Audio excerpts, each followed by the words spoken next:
Halo Boom. There we go.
In the Summoner's Rift, where legends collide, got my friends beside me, we're ready to ride. With every step we take, we're feeling alive, fearless in the epic, together we thrive.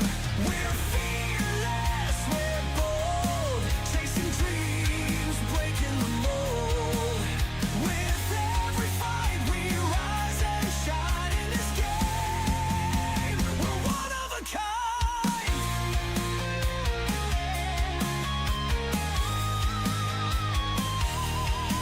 From the jungle to lanes, we're making our mark.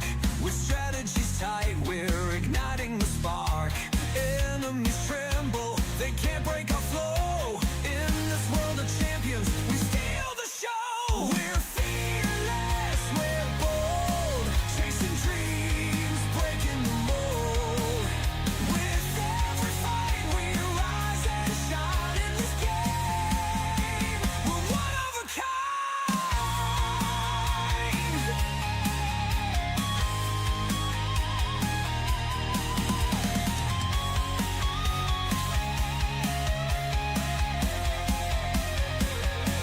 So here's to the battles, the wins and the falls. Together we stand, we'll conquer it all. No fear in our hearts, just the thrill of the game. In this epic journey, we'll rise to fame. We're fearless, we're bold, chasing dreams, breaking the mold. With every fight, we rise and shine in this game. We're one of a kind.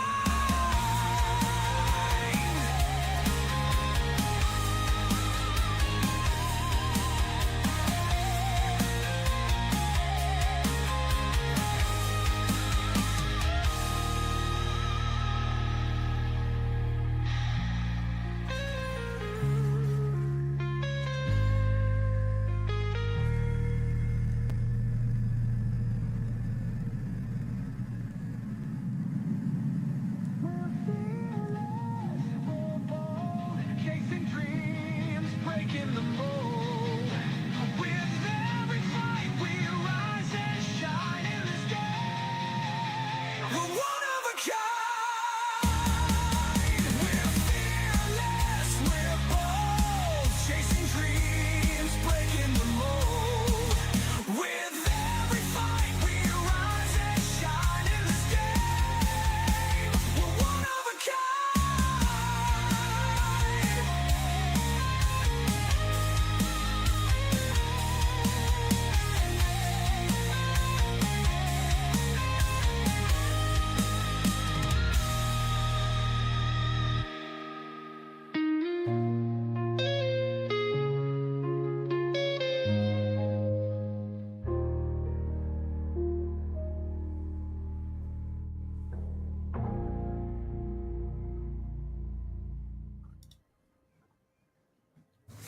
So, and there we are. Welcome to Neck flips and chill against Shetland Super Server. My name is Damon, and I'm with the jungle goat from Upper Bracket with Demon. Hello, it's C Money and Big Damon. Casting a banger series today. Shetland Super Server versus Netflix and Chill. Two teams vying for the third place spot in lower bracket as the final game of the regular split. Yeah, could be getting really interested. Yeah, what impact does this game have on the overall standings, Damo? On the standings, like you said, it's the third seed that's playing against the sixth seed in the lower bracket group, and that could be a huge impact for the playoffs, especially because you're playing against the last place. I think it's only 6 teams in lower bracket, and it could be a huge advantage for you.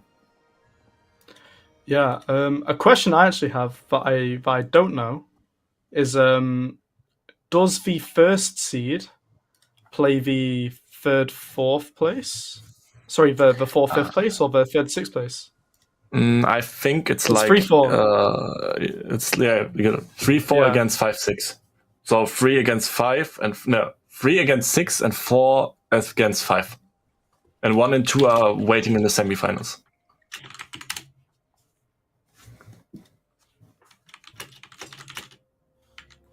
I think it will be like this. Okay. We do have confirmation for game 1.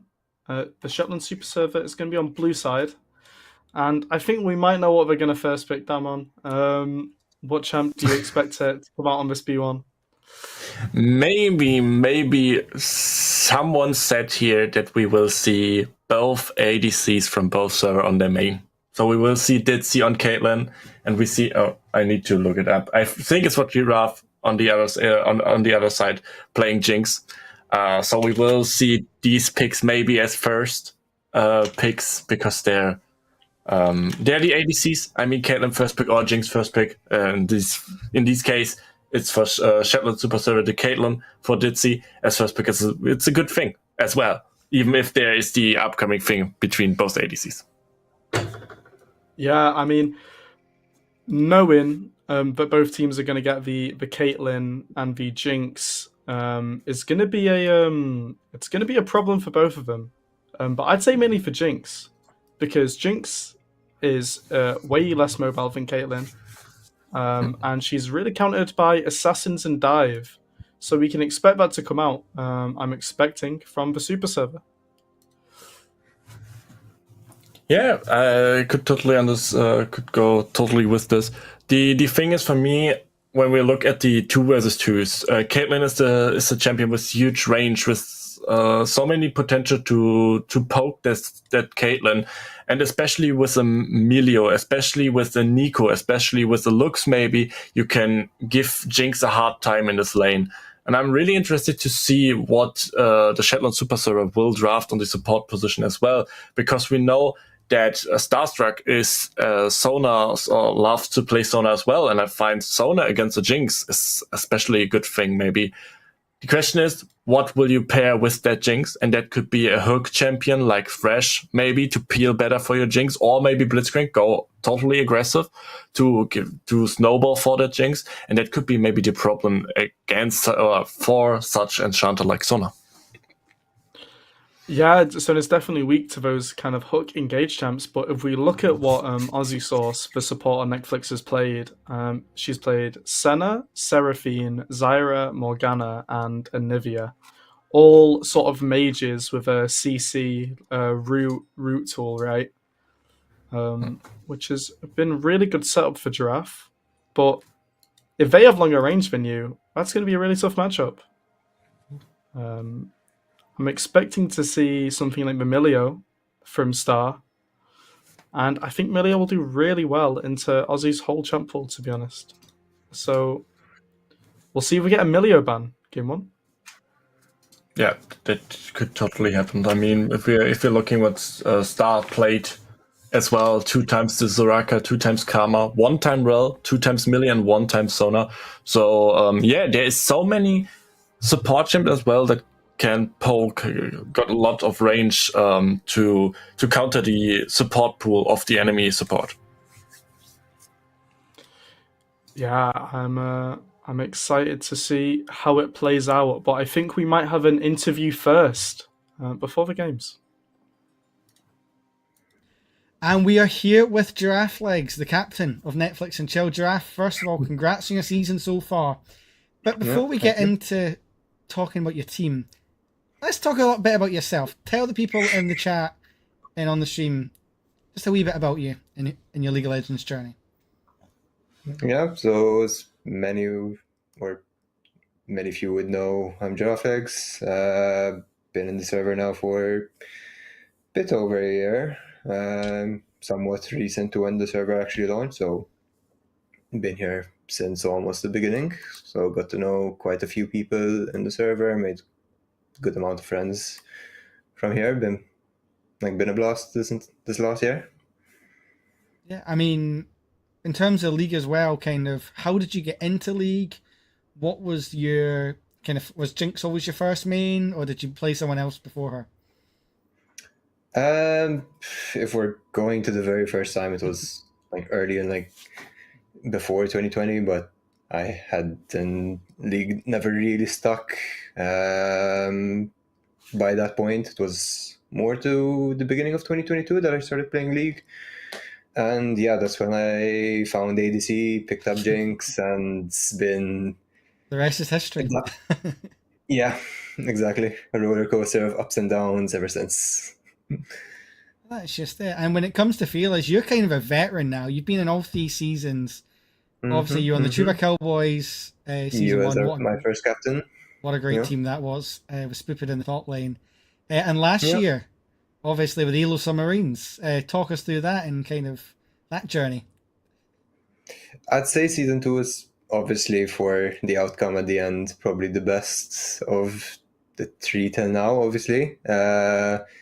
Season 1 started a bit rough for us, then started going our way with Spoopit joining in the team and almost getting us in like that 4th place spot to actually have a chance to get to like semis and finals, but couldn't quite get there. But season 2 as a whole went a lot better. Team clicked, I'd say, a lot better thanks to Jason's draft. Coaches being there from the start also helped a very lot, like getting us that knowledge and know-how of how to play the game into the early, mid, and late. So I saw a big improvement, mainly from season 1 to season 2. And I think it showed in our games, getting the only penta in season 2 in lower bracket. But yeah, they've been fun seasons ever. Like, it's been a great addition to the server, I think. Like, it's brought definitely something more that ranked can't really give you. Yeah. Like, there's no real tournament feeling other than Clash, and that happens once every blue moon. And that's when it works. That's when it works. Yeah. I mean, Fearless might have its bugs thanks to the Riot client, but obviously it's created some great memories. And one thing you've become very famous for is the super mega death rocket steals. I mean, we've had quite a few of them. I would like some sort of set to come out at some point. But, I'll have to get boom on that. But really, when it comes down to it, you know, you've kind of fallen in love with that ADC role. And I can remember in season 1, you know, you were still quite new as to the league scene. Obviously 2022. Had not long passed. I didn't really touch ranked for an entire year, so it was mainly just me learning on my own. Then started slowly like playing ranked, but not getting anywhere. How do you feel kind of Fearless has helped your evolution in terms of maybe the champions you play? You know, obviously naturally lower bracket players have quite a tight pool. Yeah. But obviously we've now seen you pick out champs like the Misfortune, like the Ashe, and even the Draven. As thanks to Fearless, really, like that's what gave me the reason to open up my champ pool as much as I can and want to learn other champs. Like, because yeah, if you're stuck with your 2-3 like main champs and they get either picked out or banned, what you're gonna do? You're just gonna end your games. So gave me an incentive to decide to learn other champs. Still obviously have my main 3-4 that I enjoy playing more than any of the others, but at least now no one can like ban me out and I'm going to panic like that happened in season 1. Well, that's just it. You know, we've all been there. You kind of game 2 or game 3 in a season, you're like, who the hell do I play? But yeah, anyway, enough about you. Let's talk about your team. Obviously, this time you've got, you know, you've just got Magikarp in the jungle. You know, we've had switch to from top. reshuffle a bit since week 1, but how do you feel your team chemistry is right now? There's always stuff to be improved on. Like, we're still getting used to each other. We haven't played as much games as the current team now, so like we get along. Like, we joke around, we can talk freely. It's good. There's always room to improve, but that's with every team. 100%. I mean, again, we take us back to the Cowboys in season 1. I mean, the first couple of weeks, we struggled as well. But it we kind of see the evolution of the Fearless mindset as well in the server. And you can see that trickling down even in this season. Have you got any unsung heroes on your team? I would have to give it to Magikarp. I wouldn't call him unsung, but he's definitely pulled his weight ever since he joined, and I think he's become a very good rock of the team, to keep us on track no matter how the games go. So yeah, I'd have to give it to Magikarp. Nice. And just finishing up. Everyone has his own part to play, especially I'll take the week 3 game. We all played a very good game 1 and 2. And even yesterday, Sunday's games were a bit rough, but our game 1 was pretty solid. Just came out to a few fights that didn't go our way that snowballed in their favor. There you go. Is there any thoughts you've got against, obviously, Dixie's team? I mean, you guys had a close matchup when you faced some of the other teams in the regular season. And obviously it all comes down to this, whoever wins is going to be the one to take that third spot. And I mean, there's so many different scenarios that could happen. Yeah. I mean, it should be a good, fun match in the bot lane. Me and Ditzy have played together quite a bit. And I have played a few times against her in the other tournaments, but we've agreed to a fun grudge match in game 1 with both our mains. So should be interesting. And I'm hoping for a lot of action instead of farming simulator. Well, that is one thing that you've kind of show our strengths. Then I was just staying back and CSing until 30 minutes. I mean, that's something you've become kind of known for, is you play it really safe until it really matters. And then you almost flick a switch, which is quite nice to see. But I know we're definitely looking forward to this matchup. Is there any kind of fighting talk you have for this fight, and as we get ready for playoffs as well? It's going to be an interesting game. Let's say that. They do have a strong team, but I feel like we have what it takes to take them down. So, let's see, be careful. Watch out for the Super Mega Death Rocket.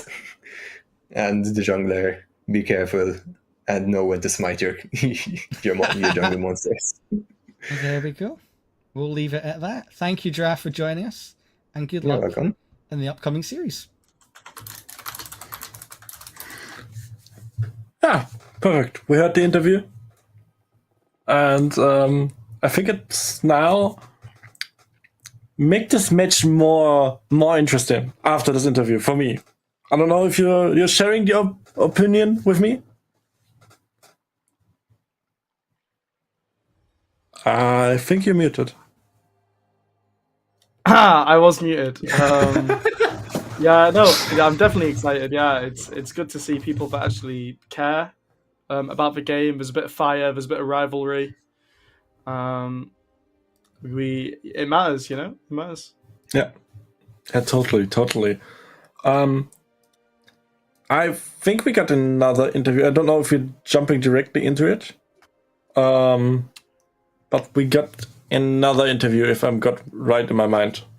That interview is going to be after this game, before game 2. Okay. After starting soon, and looking at both teams' champ pools, what do you think is going to get banned? I think Dio's Syndra will get banned in the first game. I mean, Dio is a really good Syndra player. Carried many games with Syndra in the regular season of the Shetland Super Server. And I think maybe you don't want this in game 1, especially if you don't play it. I think if I watched up rightly, let me look again. That's not a champion that Z Archer is playing.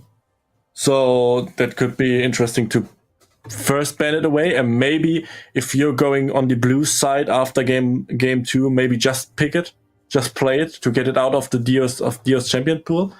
And yeah, especially we talked about it. Maybe Milio as well. Yeah, I think Milio, Sona, Karma, Soraka, all going to be strong picks. Might be worth just targeting down at Milio though, because it's just so strong with Caitlyn. And then on the other side though, Rex on his own has looked unstoppable.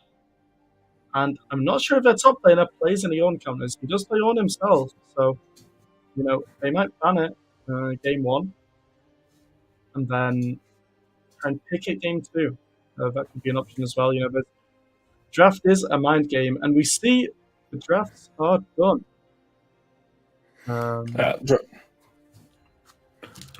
Yeah, draft is going. Side. Fizz, Seraphine, and Poppy are out. Yeah, Fizz, the Archer played him 2 times. In this regular split. Poppy is interesting. Maybe they want to play something that want to jump, that want to go forward. So like Jarvan, maybe in this direction to ban it out. And Seraphine, okay as well. Maybe to don't enable the Jinx on this position. But we see a first pick Kayn here. That's insane to me. I let me see if Magikarp's played it. He's not played a Kayn game. Maybe he's a Kayn player. There's the Jinx that we were expecting. With a Lulu to peel through and make her safe. The Caitlyn that we were expecting too.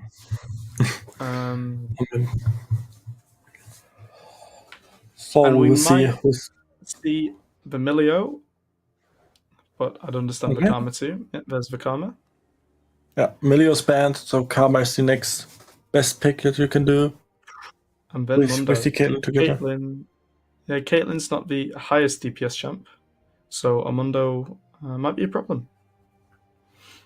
Yeah, totally. Could be a good problem, but when Caitlyn is on 4 items, the headshots are doing really good damage. And now I'm interested what we will see around top and mid, especially what they will draft on the Settle and Super server, but especially as well Netflix and Chill, what they will draft into this jungle position, especially when this is not a Mundo that's going in jungle. Then we will see what they're playing in jungle and in the mid lane situation as well. I'm usually not a fan of Mel. I don't know how great of a champion she is. But when you have Caitlyn Karma, Mel becomes an excellent pick. You just play from 900 units away. And we see a Jarvan from the other side, interestingly. But no one to really shut down. Really interested what will be the last pick there for the red side, which mid laner will be. It will be, especially with this Jarvan, to get a good combination. But we see now a Nasus and the Diana have a Nasus there on top lane. Could be really interesting against it Mundo. I mean, Mundo just want to push, just want to go, and Nasus just want to stick, maybe to neutralize this lane. We see a Diana for the mid lane. Interesting as well. Got buffed and is totally broken in my mind. Actually, especially through her passive right now, and if she getting into the snowball, that could be really dangerous for the Jinx in the backline as well. Even if there's a Jarvan, even if there's a Mundo, Diana can jump through these front line into the backline, and maybe can one-shot here the Jinx and the Lulu. Yeah, I'm. It's going to be really interesting to see. How this plays out. There's a lot of dive on Shetlands, and Netflix has good AoE team fight, but I don't see Shetland stacking. So it's going to come down to execution between the two teams here. Our in-game casters, once this analyst desk closes, is going to be Eunice, Pensive, and Ivan for a trio cast on the game, and they're going to have a lot to say this game, I'm sure. Which side do you favor? It's really hard for me. It's like a 50-50 because, like you said, I think it's going down how the teams will play it out, because you got the if you got so many possible ways. If Jinx snowballs, yeah, it's better for Netflix and chill. I think the easier comes to execute here is the red side. Jarvan with the engage, Vladimir can ult. Mundo is just tanky, can go on side lane, can go to the team and tank so much damage. But I see the problem if this game is going slow. If this game is really going slow here, and this Nasus is getting stacks on stacks on stacks and getting tanky, then even a Jarvan ult won't help, even Vladimir damage won't help, and Jinx need the resets. And if she's trying to hit there only into Nasus, it could be a real problem. I think Jarvan this game is an absolutely useless pick. I think every single person he ults has a way of getting out of the ult, or they're tanky enough that locking them down is a bit of a waste. The Mundo has no backline to really dive, and if Diana decides to go a bit of a tankier build and Kayn goes red Kayn, he's going to get destroyed. Vladimir's hard countered by burst, and Diana has that in spades. So I think just on a purely pick basis, it clearly, for me, goes to Shetlands. There is no reason why they shouldn't be able to put this game away. But, it's a big but, if anyone gets fed on Netflix, the game is really, really hard to play from behind for Shetlands. Totally agreeing with you. Yeah, Lulu can try and peel, but if Kayn Diana dive, it's a nightmare. It's really, really, Yeah, really hard to play. totally. That's the worst nightmare. This conversation for this Jinx and for this Lulu. So just the frontline must work here really hard. That not Kayn and Diana can, but that's really hard to do this. Yeah, but the only CC on Netflix is Lulu Polymorph Lulu ult. And we'll find out if that is enough as we go to our in-game casters. Oh wow! Hello, guys. Wasn't expecting to get called in here so soon. What's up, guys? How's it going? Well, welcome. Yeah, good to be here. In an absolute turn of events and a complete plot twist. Nobody was expecting this. There's suddenly 5 of us on the screen. So you guys watching the stream are definitely spoiled right now. Ivan and Pensive, of course, joining me here. How you guys doing?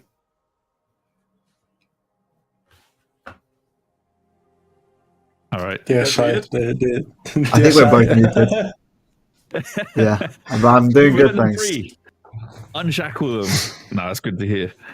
But yeah, definitely looking forward to that. After such an interesting draft, we're definitely inbound for some good League of Legends today. So we'll see how it plays out in just a short moment. But before we let you guys go, our wonderful analysts, is there anything you want us to keep an eye on during the game as it plays out?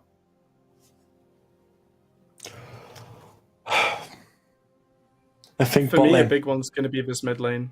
I think for me, the Vladimir Diana matchup is really bad for Vladimir if Diana gets that kill before level 6. And if she has Ignite, which I assume she will, watch for that Diana snowballing. All right. Definitely have to keep an eye on that. And you said, Damon, you said bot lane as well? Yeah, bot lane as well. Because I think they're, as well, like mid lane, it will be interesting to see which ADC will get snowballed, which jungler will do the job, and I think we need to watch the bot lane, because Caitlyn, if she snowballs, the headshot will be deadly, and we all know what Jinx can do if she snowballs, if she gets the resets, and I think we need to watch this as well. We'll definitely have to keep close eye on that. Yeah, we'll see how it plays out in a short while. Ivan and Pensive, of course, your opinions are valuable as well. What were you guys looking for after seeing that draft? Yeah, I think the ADCs, both on their mains, going to be important to see, if they can carry the game for their teams. I think on the top side, Like I know Rex. I've played with Rex quite a lot. He likes to go in very early in the game, and this Nasus is kind of the complete opposite of what he normally does. So we're gonna have to see if he can keep his control and just go for late game. Hopefully you can hear me now. Yeah, we can. You're in. Fantastic, fantastic. Live and clear. Yeah, I completely agree that Rex is one to watch out for. He definitely likes to fist fight more than your average person, and we'll see if that turns a positive or a bit of a question mark for the side of Shetland Super Server. Yeah, we'll have to see how this works out for them. But as we fly into the rift with this wonderful angle, shout outs to Tuba, of course, providing us with this production. I mean, look at this. Where else can you see this?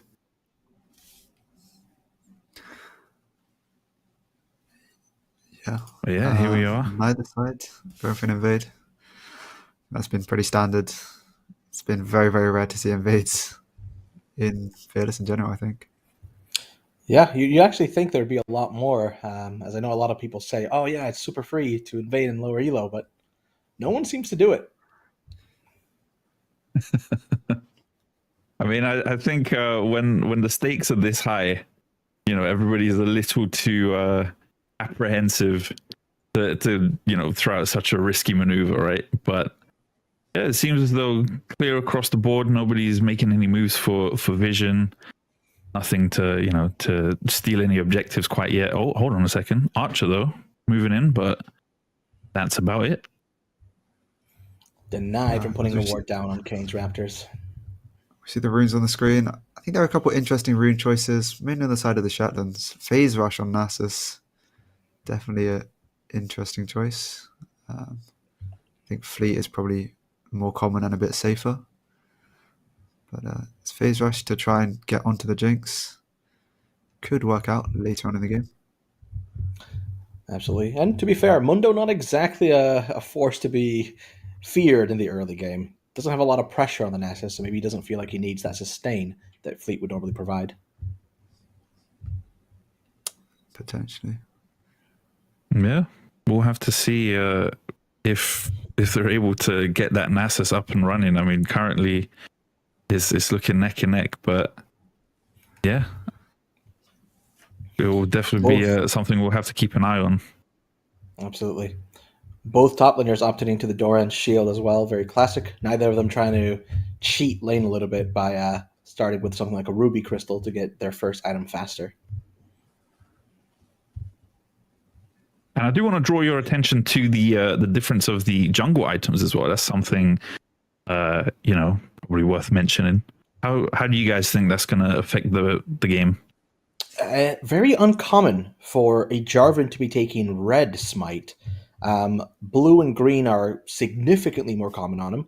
Blue is very good at catching potential. Green giving you a bit of extra tankiness when you need to dive onto teams that just deal a bit of extra damage, like this one would.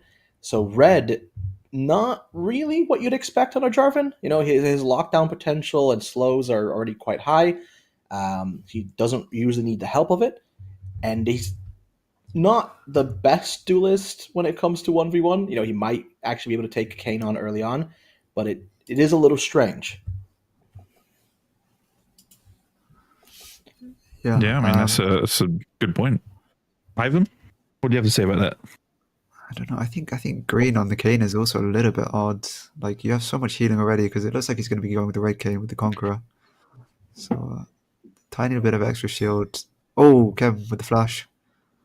Oh my goodness. I mean, it seems as though the red smite was probably a bad idea in that scenario, as Magikarp is the first to go down there, meeting Kane in the river. So yeah, probably not the best choice. Maybe the pathing as well was a little off, but First Blood goes over to Shetlands. It is a little surprising that both junglers decided to path upwards in this game as well. Not really the pathing you would expect. Yeah, I think this top lane would probably be expected to be very stable, very slow. But absolutely. Go for that. Magikarp is back out on the map quickly though. Picks up that other scuttle.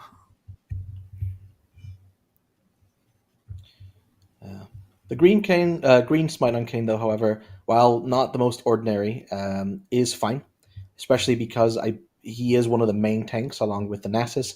Depending on what the Diana does, whether they go a tankier build or a more AP heavy build, it is worth having those extra little shields to just stay alive that much longer, especially into things like Vladimir and Jinx that just deal a ton of damage.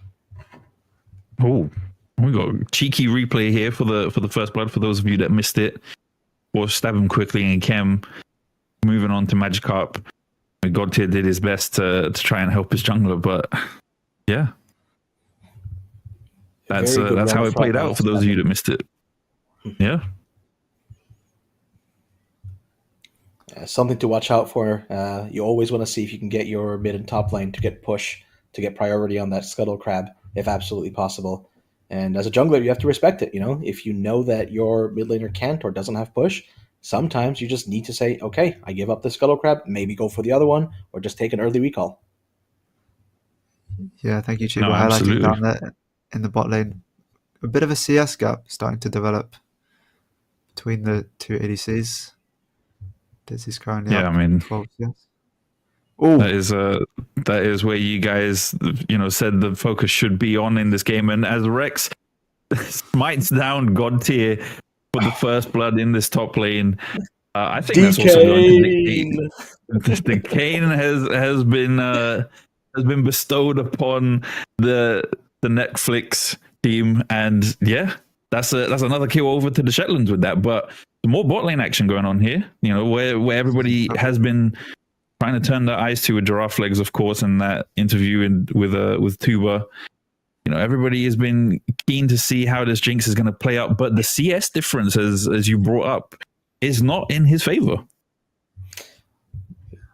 Absolutely. Ditzy really coming ahead with quite a bit of CS lead at this point. It's not something you'd expect. It's 2 whole waves, basically, of CS. It's not a small amount, especially this early on in the game. But I do want to point out that this is the second time Rex has solo killed his Mundo opponent on the top lane as Nasus. He did it last time as well. The last game he played with Nasus. Yeah, I do believe it's a very favorable matchup for Nasus because obviously Mundo has that CC shield, but it's not going to do anything against slows. So exactly. Yeah, that passive is not. And not only that, it's just you usually want to abuse the Nasus in the early game because he is one of the few champions that will absolutely outscale Mundo. And Mundo just can't. He doesn't have the ability to do that. He's not a very powerful champion early on, as he himself is susceptible to being abused. So instead, these top laners go into a handshake. Ooh. See, very clean full combo there by stab him quickly on that Diana. Also on a flash on Z Archer in the mid lane. Trying to mimic what happened in the top lane and also in the river, but unfortunately wasn't able to find the kill just yet. How do you guys feel about this mid lane matchup? Do you think it's a matter of time until Diana gets the kill, or do you think Vlad will be able to out-sustain that inevitable outcome? I think Archer with no TP is going to have to take a base at some point, but Jarvan's coming in and trying to bail out his mid laner, I think. Yeah, lands at EQ. Oh, yes. I would say, generally speaking, the Diana is a bit favored in that lane, especially early on. Vladimir will eventually outscale. However, it's a really rough lane. Oh, as we see some action in the top lane before I continue. Yeah, Mundo trying to apply a little more pressure onto Nasus, but just pops the ult, walks out scot-free. Nothing to see here, guys. It's all good. Mm-hmm. But yeah, the Diana has quite a bit of kill pressure on the Vladimir. Vladimir hates absolute burst lanes. That's why he struggles with things like Syndra. Diana can do a very good Syndra impression in that way. And he's got to be really, really careful. He did end up blowing the flash from the Vladimir as well, importantly, in that mid lane skirmish. Yeah. And we see Chem. The Wither absolutely slowing the Mundo to smithereens. Beat of Warfare picked up with that kill as well. So that's really nice. Well played by the Shetland duo there. And the grub movement, great call, honestly, with this. A strongly one-sided game so far for Shetland. They're doing really well in keeping ahead of their opponents. They did drop one of the dragon, the Cloud Drake. But Yeah, if I they think can it's really secure at least interesting two of that these grubs. yeah, I think they do manage to pick up all three. But yeah, interesting that Giraffe Legs and Aussie, like the only moment they've really been able to get prior in this lane was right before that dragon, which really helped out with Magikarp taking it down. And you could see the CS difference really taking some effect. The Jinx sitting in lane with a slingshot and the longsword, while the Caitlyn has a serrated dirk and a pickaxe. It's just not where you want to be. Yeah, I do believe Ditzy is actually based one more time than Giraffe Legs, but I'm not 100% sure on that. So maybe Giraffe Legs just I won't quote you on that. I'll take your word for it. Yeah, possibly Giraffe just hadn't had the opportunity to spend that gold. So we're getting a replay on this top gank. Chem lands a slow. I mean, honestly, and, Followed by the Wither. oh wait, is this a repeat? Oh, it was a repeat gang. Wow, what were the chances of that? I mean, the past providing us a glimpse of the present, another gang coming out by Chem there, but isn't able to find the same result. Obviously, the first time around, Mundo was a little overextended, but this time around, is probably a little more HP under his belt to survive that. But on the topic of this bot lane CS gap, what do you guys think is what's the route for them to be able to turn this around? I think wave clear. I think later on, solo bolo. Wow, that was insane damage. Really nicely done there by Rex. I mean, we're gonna have to forget about the bot lane at this point. Tuba continuously highlights the CS difference and the 10 CS difference in the bot lane, but there is a 2 kill difference in the top lane. 1,000 gold in the favor of Rex, and of course stab him quickly, trying to stab the Archer in the back, even though it turns into a puddle in the mid lane. And the graph, guys, come on. How do we feel about this? Yeah, it's completely one-sided game right now. Aside from the one dragon, it's really looking good for the Shetland Super server. They really need to be careful up top. Nasus is getting too many solo kills, getting too far ahead that Mundo is just not going to be able to do with him. And instead of the Mundo pushing, it's going to be the Nasus. And that's what you don't want to happen. Yeah, for sure. I mean, I think in a vacuum, you would look at the team comps and say that Netflix and Chill probably scale a little bit better, but with the Nasus this accelerated, it's going to be hard to outscale him. It makes you think maybe they picked too much for the late game. They didn't pick enough power in the early to really contest much, and that might come back to bite them. Yeah, this Nasus has already picked up the Iceborne Gauntlet. Wow. That 13 minutes on the clock, already a full item. That is, that really just shows the gap that we're seeing in this top lane. Also in the bot lane as well, Caitlyn does have a collector in her back pocket as she gets rooted under the turret. But forget about that. We're cutting to a mid lane skirmish here as Stab him quickly trying to survive, but we'll go down to Archer, I believe. Magikarp in the thick of it. Chem trying to make something out of 2 members of Netflix and Chill. Manages to find one, flashes in for the second, using the E into the wall to get the regen, and finds a double kill in this bot side river. Really, really well played by Chem. He knows that he can flash in there and pick up the second kill. He is a big Kane enjoyer, so of course he knows his limits. Absolutely. Very good display of the limits of Kane there. Beautifully done by Chem. Yeah, Chem definitely showing us how it's done with Kane. Well, it's not Kane anymore, guys. It's Ross now. He's a completely different man now. But I mean, 4-0 with the Eclipse in his pocket. What is this? What does this mean for the Netflix team? Rex needs to be careful there. Even harder to protect their Jinx. This Kane can come through walls, be anywhere, and just go straight onto the Jinx. And it's really starting to just completely fall out of their grasp for Netflix and Chill. NASA's finished an item really early, and that's with a Bramble Vest built on top of that. If he hadn't built the Bramble Vest, he would have had it before 10 minutes. No, absolutely, and we see the replay here of that Watside River skirmish. I mean, yeah, Beautiful really well blade played by Kim. Hitting 2 targets, amazingly done. Yeah, this was great. Evan quickly still trying to make something happen. I mean, from the looks of it, Archer is definitely holding his own with this mid lane matchup, despite the fact that it favors Diana.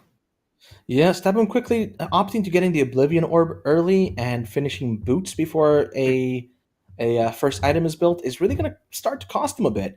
You can delay your Oblivion Orb when you have this Ignite in the mid lane. So, not the wisest of decisions. Up on the top side. Ooh. Flashes out of the Cataclysm there, but Rex, with the support of his jungler, manages to find a way back in. The Wither is onto Magikarp, so is the Kane ult, and down goes Magikarp. But hold on a second, Ken manages to find another one under the turret as well. Meanwhile, in the bot lane, we've got more action going on, and in a complete turn of events, Ditzy is on the run, goes down after Starstruck. His support will fall as well, and a clean double kill by the Netflix bot team here. Absolutely, not what you want to see. You don't want the Jinx getting some early kills and now a huge chunk of damage on the tower. Gotta imagine that that's going to be the full turret. Misstep. Yeah, it looks like it is. Yeah. Makes you wonder what happened down in that bot lane to begin that fight. Yeah, I think Star just got caught out a little bit, and then without the support, Ditzy has to go down as well. No, absolutely. I mean, while we were praising Ditzy for having the CS gap, you can't really CS much when you're dead, unfortunately. As Giraffe Legs manages to find, well, not a double kill, but manages to send them packing back to base, and easy turret, very nicely done for them. And the gold has swung completely in the favor of Giraffe Legs now in that bot lane. So we'll have to keep an eye on that, see if they're able to hold on to it. But map rotations now. Giraffe Legs in the mid lane. What are the Shetland options now to maintain their lead?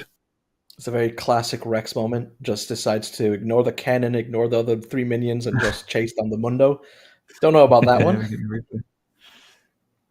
Star going in, trying to get the as well. down. Oh, Just takes all of the damage from Giraffe. And the Super Mega Death Rocket to finish it off. Kem's in the middle of a few. Hold on a second, though. We got a dragon fight here. Stab him quickly, managing to find the kill onto Giraffe Legs. Look at that Cataclysm. That was huge. Suddenly, the Netflix team, they were there and then they were not. Suddenly, that's 4 people dead. That's a dragon easily for the Shetlands.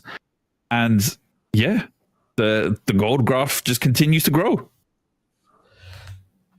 Definitely about a bit of a 1 step forward, 2 steps back there for the Netflix and Chill team. Not what you wanted from this dragon fight. You have to be careful. It's starting to really get uncontrollable. Rex is already winning up in the top lane with that Nasus. You can't be losing the bot lane now as well. It's looking a little bleak. Yeah, aside from the Mundo, who wasn't there at the fight, Netflix and Chill just don't really have the front line to buy space for this Jinx to hit. You kind of have the Jarvan who wants to go in, and then Vladimir who kind of also wants to go in, and then the Jinx is kind of exposed. A bit of this comes down to item allocation. The Jarvan, not really a great frontliner in and of himself. He's fine.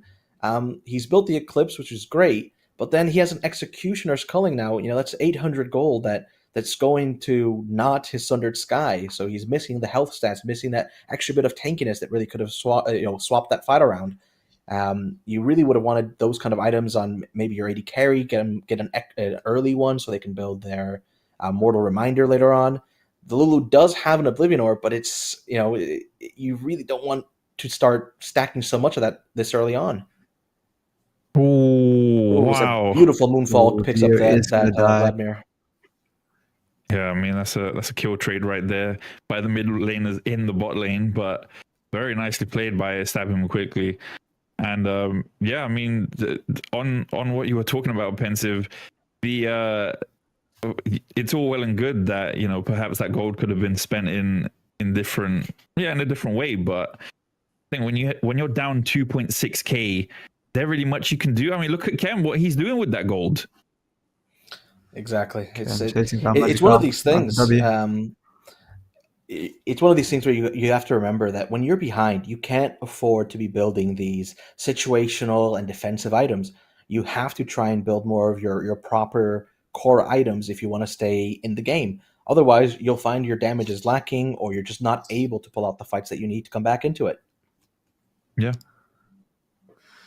On the topic of itemization, I actually don't like the Iceborne Gauntlet from Rex. I think if he was this far ahead, he should have just gone Triforce and had so much more damage. Completely agree. Yeah, he builds defensive items later anyway. He will build the Frozen Heart. He will build probably Spirit Visage as well, and he will be tanky. But I think he just should have gone Triforce. Yeah, you can see that, why it's mattering so much as well. Yeah, he has the Iceborne, but Mundo deals a lot of magic damage as well. It's not really helping him out in these 1v1s, and he's falling a little behind.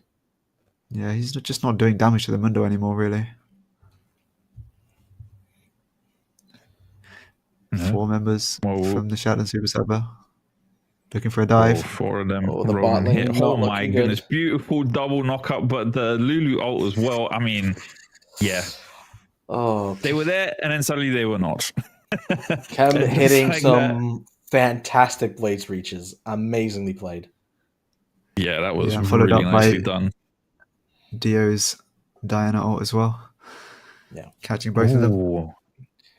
And And they Atacon double as dip well. here with both the Atacon and the bot side tier 2. They got to be careful not to split their focus too much, as it could cost them deaths when they're not warranted, just like this one. Oh yeah, just like that. I mean, Dio died for does the pick up the turret tier at 2 least, but yeah, 100%. Yeah, he'll be saying that's And worth it. Atacon here. Yeah, but you're given shutdowns that you don't need to give. True. Yeah, here we see 2-man knockup from Kem. They call him Charlie Big Bananas. Why do they call him Charlie Big Bananas? Because he's hitting them with that big banana. Fair enough. Don't need much up to that. And the itemization who keeps. doesn't? Oh, go on. No, I was just going to say, who doesn't have a big banana right now is definitely God tier, who is getting slapped up by Rex and this Kane. I mean, yeah, you guys are hating on the Iceborne Gauntlet, but well, okay, perhaps there's good reason to hate on it. It could have possibly killed their, the slow wasn't frequent enough. Yeah, 100%. The slow wasn't frequent enough to be able to, stop him from running away. But Mundo, in the end, does go where he pleases. Yeah, I think the Swifties and the Ghost popped by God tier. Manages to take him just out. And Rex's itemization completely being, he doesn't care about his lane anymore. He has a Frozen Heart now to shut down the Jinx and a little bit of the Jarvan. So he's really looking to maybe start playing some team fights soon. I mean, does Nasus ever play for team fights? Endlessly stacking is the name of the game at the end of the day for that character, but he does when the teams come to him. Well, yes, that is true. But I mean, we see 3 dragons now on the side of the Shetlands. The next one will most likely be the Soul if they're able to get it. Yeah. And Rex, of course. Jarvan needs to be careful here. Jarvan, you might be the one to fall if you're not careful. As you can see, Magikarp taking huge amounts from this Nasus. And very wisely, Rex has said, yeah, that's who I want. Much easier to kill. I mean, one thing you don't want to underestimate is how much lifesteal he actually does get back. It's a 20% lifesteal flat on that passive of his. And as the stacks continue to go up, so does the health gain back per Siphon and Strike. So, you better watch out for that. But stab him quickly, does stab Archer quickly, immediately removes the Blood Mage from the Rift. And we're back in this top lane as the tier 2 turret does go down. And there we see exactly what we were talking about. Yes, Vladimir is, a very strong scaling champion, very annoying to fight, can sustain over a long, drawn-out fights. Well, Diana doesn't give you that space. She bursts you out in 2 seconds flat, no problem. You even saw that, Z Archer on the Vladimir was able to get the first hit in on the Diana, hit him with the Hemoplague, hit him with every ability he could, and it just wasn't enough. The Diana decided to just turn around and pop him.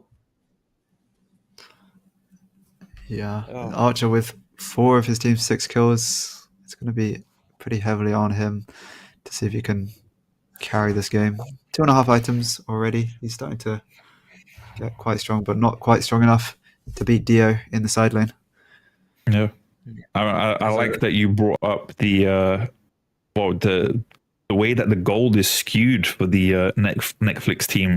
The fact that they only have 6 kills and 4 of them are on Vlad. So yeah, that could be a big problem for them going forward in this game. But Ivan, what do you suggest that they do to try to close this gap? I really think they need to just start grouping, get this Mundo and the Jarvan in front of the Jinx, and just try and get a good fight with the Jinx getting resets and Archer not getting maybe blown don't up go like through that. 3 members of the the enemy team. Yeah, see, this is what's happening. The Jarvan is up in the top side on his Krugs and Mundo is in base, and it's just there is nothing to defend Archer and Giraffe. And this could very well be a Baron call. The Archer's dead for 25 seconds, but it looks like Ditsy's taking a reset instead, and they're just trying to slow push some waves in. Yeah. I mean, very unfortunate there for Archer getting caught out in in his side jungle. Yeah, I mean, it's definitely not something you want to experience yourself, but once the enemy team is this far ahead, it does happen. You see the vision as well, how far they've managed to push in with pink wards of all things. Oh, sorry, not pink wards. There are vision wards now, right? Control. Yeah, just control wards. Sorry, yeah, I'm not showing my age with that one. No, listen, but yeah, pink wards is my thing too. It's true and blue. Hell yeah. But yeah, I mean, look, you see just like that, doesn't see it coming at all. 3 members hiding in your side of the jungle. Yeah, really unfortunate. And Rex right now knocking on the base. He does have to be careful as he doesn't have any magic resist here. He's just got a single null magic mantle. Kem is just diving. Just solo killing the enemy AD carry. Ooh. If you're on the side of Netflix and chill, I think you're thinking about the next game at this point. I mean, it must really suck, when you see that the Kayn has opted for the tank buster side of the character, and then immediately melts your AD carry. It's not a good feeling. But what else doesn't feel good is when Rex is slapping your mid laner who has most of the gold on your team, 500 damage per Q, and just like that, yeah, that's another death on the side of Archer. Wisely flashes there. I think Rex definitely could have gone down to that Vladimir with the charged up tides of blood. Oh, absolutely. Yeah, and go on, Ivan. All you. Sorry. Yeah, it's going to be Soul for the Shetlands. Yeah, I was actually going to say the same thing. Oh, just like that. Chemtech Soul. What does this mean for them now? As they, how is this going to help their lead? It means the second Chemtech bell is really, has really rung. good on Nasus and Kayn. Yeah, very powerful on them. We've heard one ring, 2 rings of the bell. We're just waiting for that third to know that everything's over. This is looking so bad for Netflix. The Shetlands are pinging Baron. They know that they want Baron, and then they're just going to go and try and force an end. Or are you just going to push out this mid wave and head over there? I mean, I don't know about you guys, but I've definitely seen games where, everything's going according to plan, literally late game fantasy, exactly the way you want it. And then the Baron fight is where it all turns. So this is potentially the final turning point for the Netflix team, as God tier is getting abused right here by Chem on this Rast, which is doing exactly what he was designed to do, melt the tanks and sends him walking away with his tail between his legs. But is this going to be a free Baron?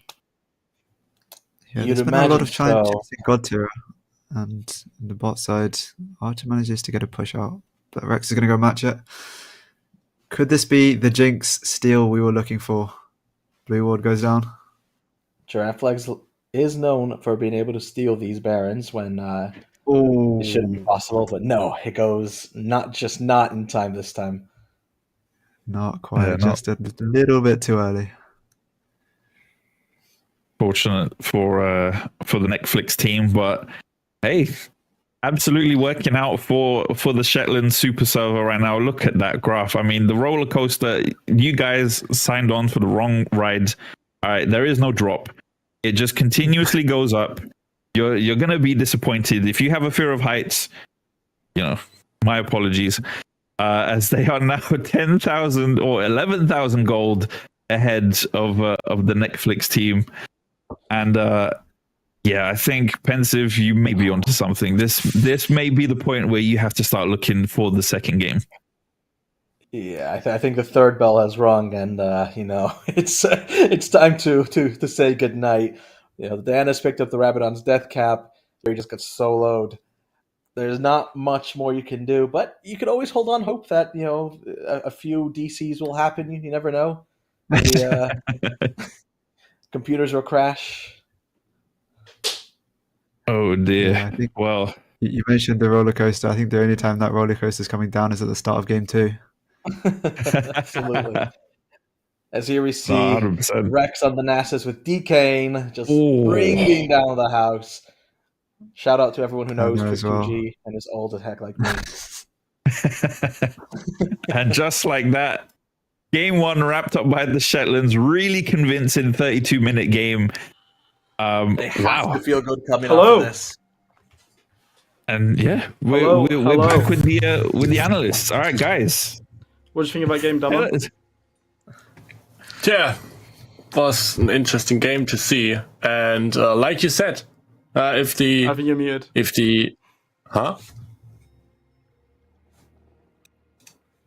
Still muted? Oh no, you're not. There you go. Perfect. Okay. Don't make me sweat. It was an interesting game to see.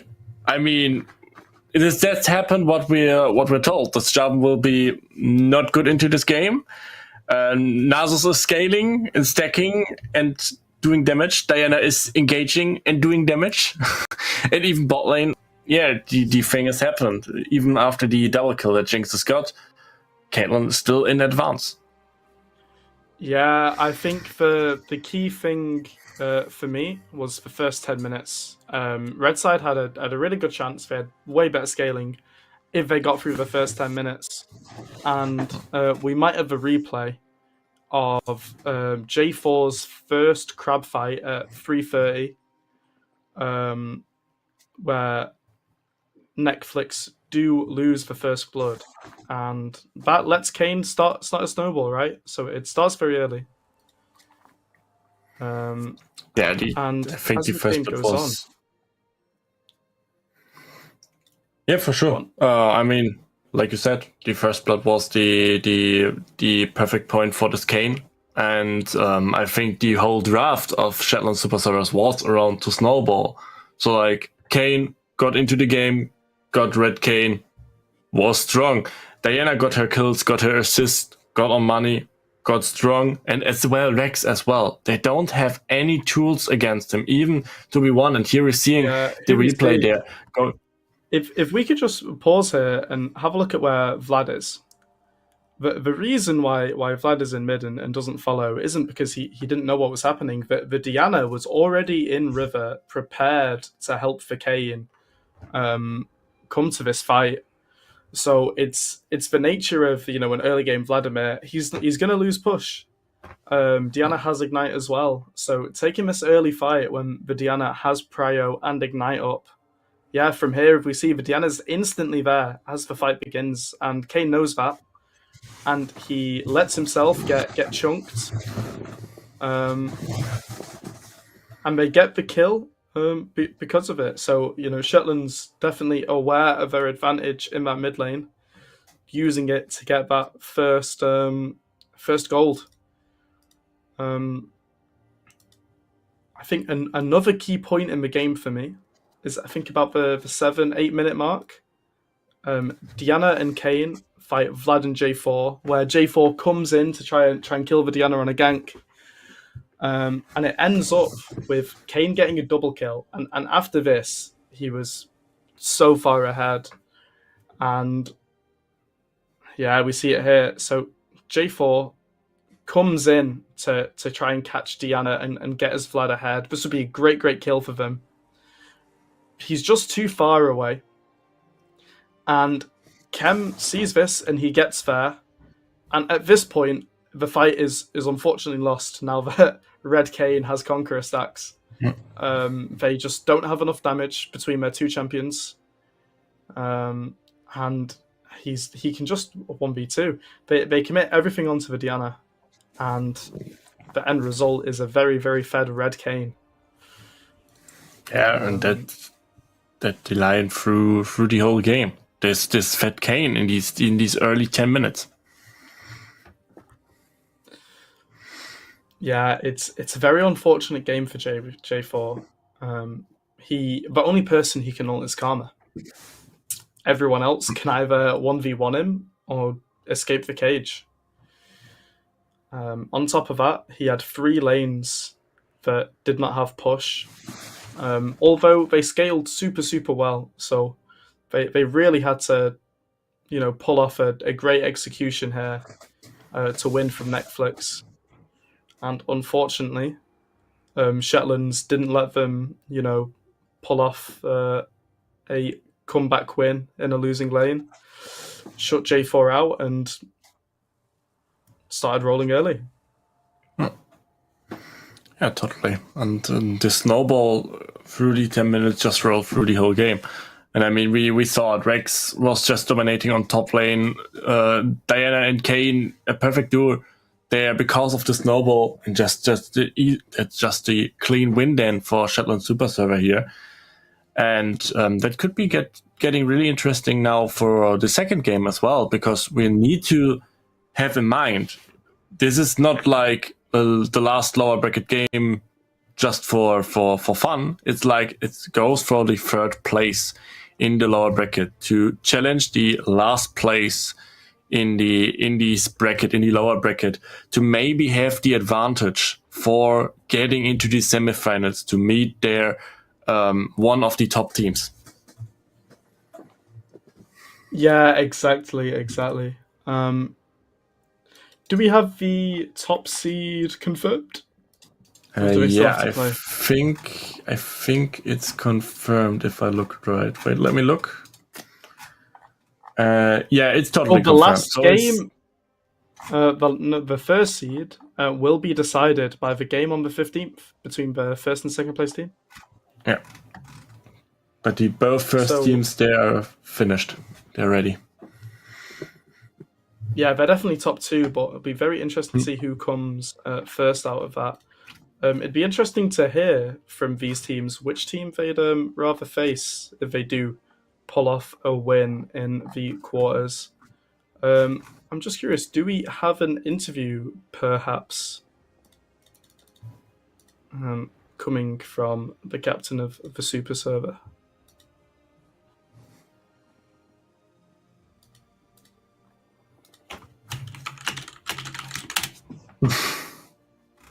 Yeah, so we can get an interview and we can hear perhaps who out of those teams they'd rather face him at semi-finals if they do pull off a quarterfinals win. Hello, and we are back, and I've got Ditzy here this time. So Ditzy, as much as I know who you are, a wee quick introduction just for the fans to let them know who you are. Hi everyone. Yeah, I'm Ditzy. Also go by Christina. That's my legal name. Nice. Also Ditz for some reason. Some people call me that. We just roll with it. I joined League of Friends last October. But yeah, it's just a great little community. I've only been playing League for less than a year now, so I started last August. Mhm. And it's one of those things you start and then you just become very quickly addicted. So How did you come across League? Because obviously, you know, it's one of these games. Once you're in, you're kind of hooked. Who's responsible for getting you into the game? So two people. I used to play Overwatch with a group of people, and my jungler on the team is one of those. And so when I got my PC, he was like, "Oh yeah, I play League on the PC. Maybe you should join me." And I was like, "Okay." So I have him to blame. Nice. But yeah, I mean that's how it always is. Someone drags you in, and you can never break free. It's one of the biggest things with League. Obviously, we know you as a big Caitlyn main. Was she always your main character, or did you start with someone else?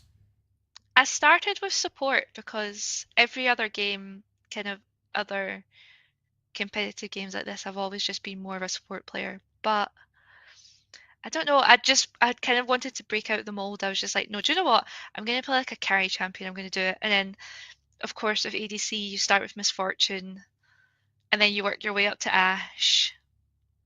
But no, I love Caitlyn's kit. Caitlyn's kit is so fun. And also just like, that's so cheesy, but like the characters in Arcane as well. It's quite easy to start really enjoying these characters after you. Oh my god, what am I trying to say? After you kind of get into the show, obviously Arcane's been such a success, and it's kind of translated into people, you know, having those connections, as you said. I mean, whether it be Vi, whether it be Powder and Jinx, or Caitlyn themselves. Just a good job there's no Maddie in League for now, because I think she would become the new Yumi and everyone would just hate that. Anyway, moving on.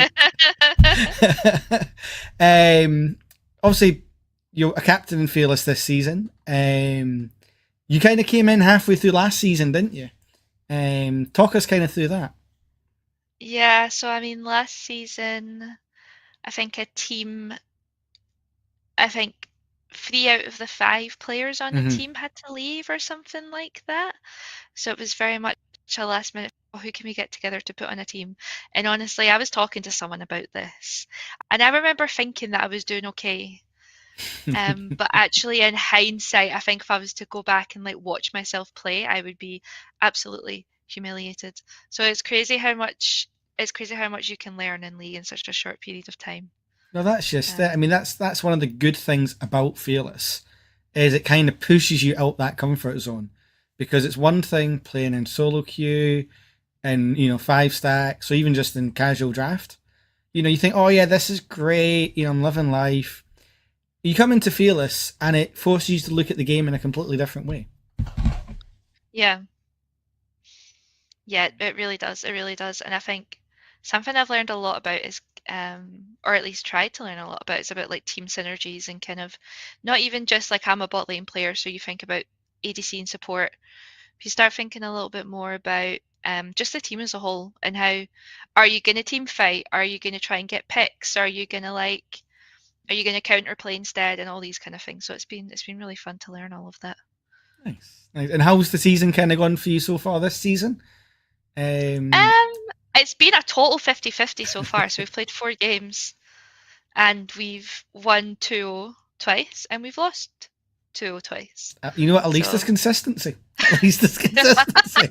It's always a 3-game series. Tonight is going to break the pattern. Oh, so are you predicting a 3-game series? I think so. Yeah. There we go. I think this will be a close. I think this will be a close one. Well, that's just it. Obviously, tonight's match, you know, it is a battle for third place between yourself and Giraffe's team. Yeah, so we're third and fourth right now, I believe. I think That's correct? I think you've got the upper hand. I think you're a point ahead just now, but obviously it will all change after this series. You Mhm. know, I think if you win, obviously you're guaranteed that third place spot. But even a 2-1 for Giraffe, he would have the tiebreaker. So there's a lot riding on this matchup. But Yeah. you could theoretically relegate them to a fifth place if you win 2-0, because obviously APG can still overtake them. So there's so much to play for this evening on both sides.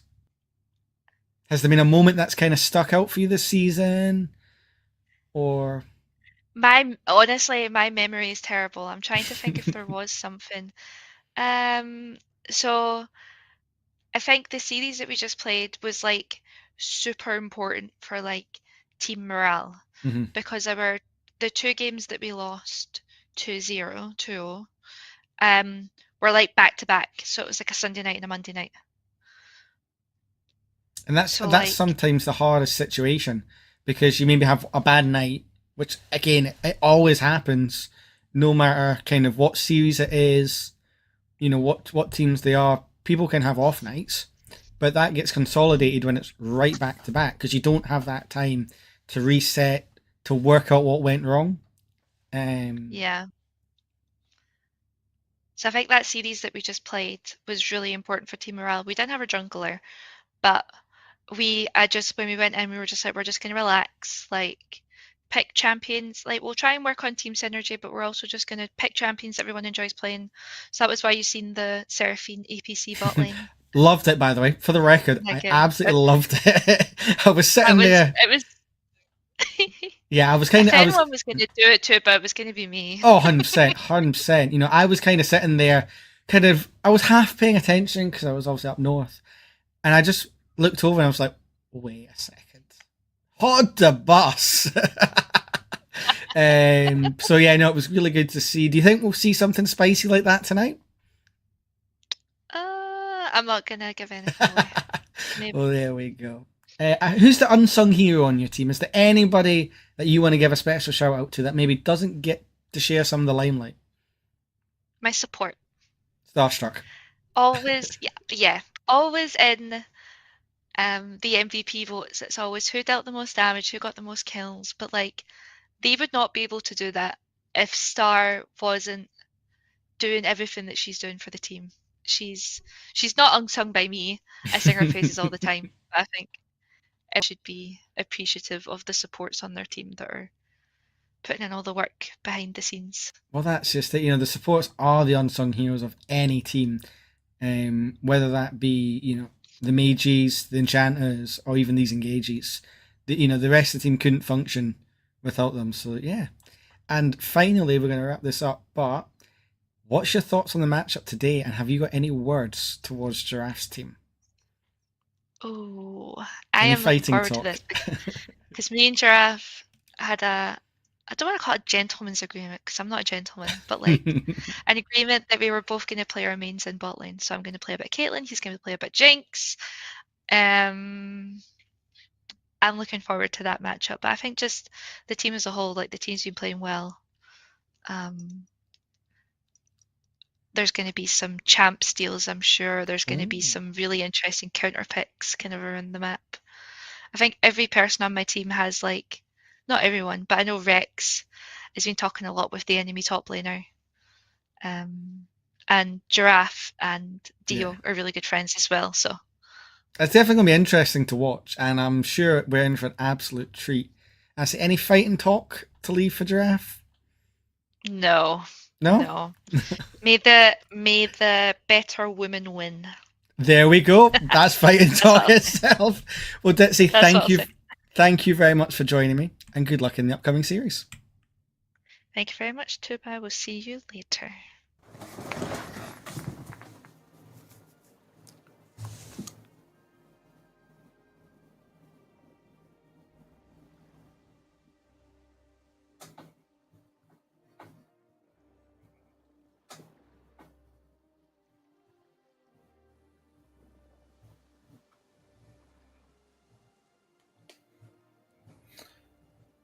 Hello, and we're back. I get a new analyst. Yes, I've taken the spot of Z Money for now. Here to analyze the nice lower bracket game between the Shetland Super Server and Netflix and Chill. What a great game one that was for the side of Shetland Super Server. Absolutely dominant at all points of the game. They must be feeling good after that one. Yeah, for sure. Totally. I mean, you played it correctly, 100% correctly. I mean, Z-Man showed the points where they won this game in 10 minutes, like snowballed it perfectly out.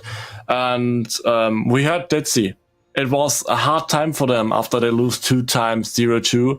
And now in this, getting the 2-0 again, and now going into this match, into this important match, maybe especially with the confidence is getting back, and now with game 1 here on a win, it could be a perfect thing for game 2, but that would be now mean, yeah, they need to win to get they're serious again. Just stay with the 2-0.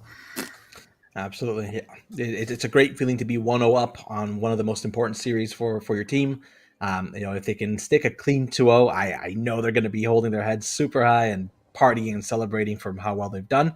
So let's see if they can continue that going into game 2, especially with what we're expecting to see. The Caitlyn and the Jinx are now gone. Those were the very contested hot picks that we were expecting.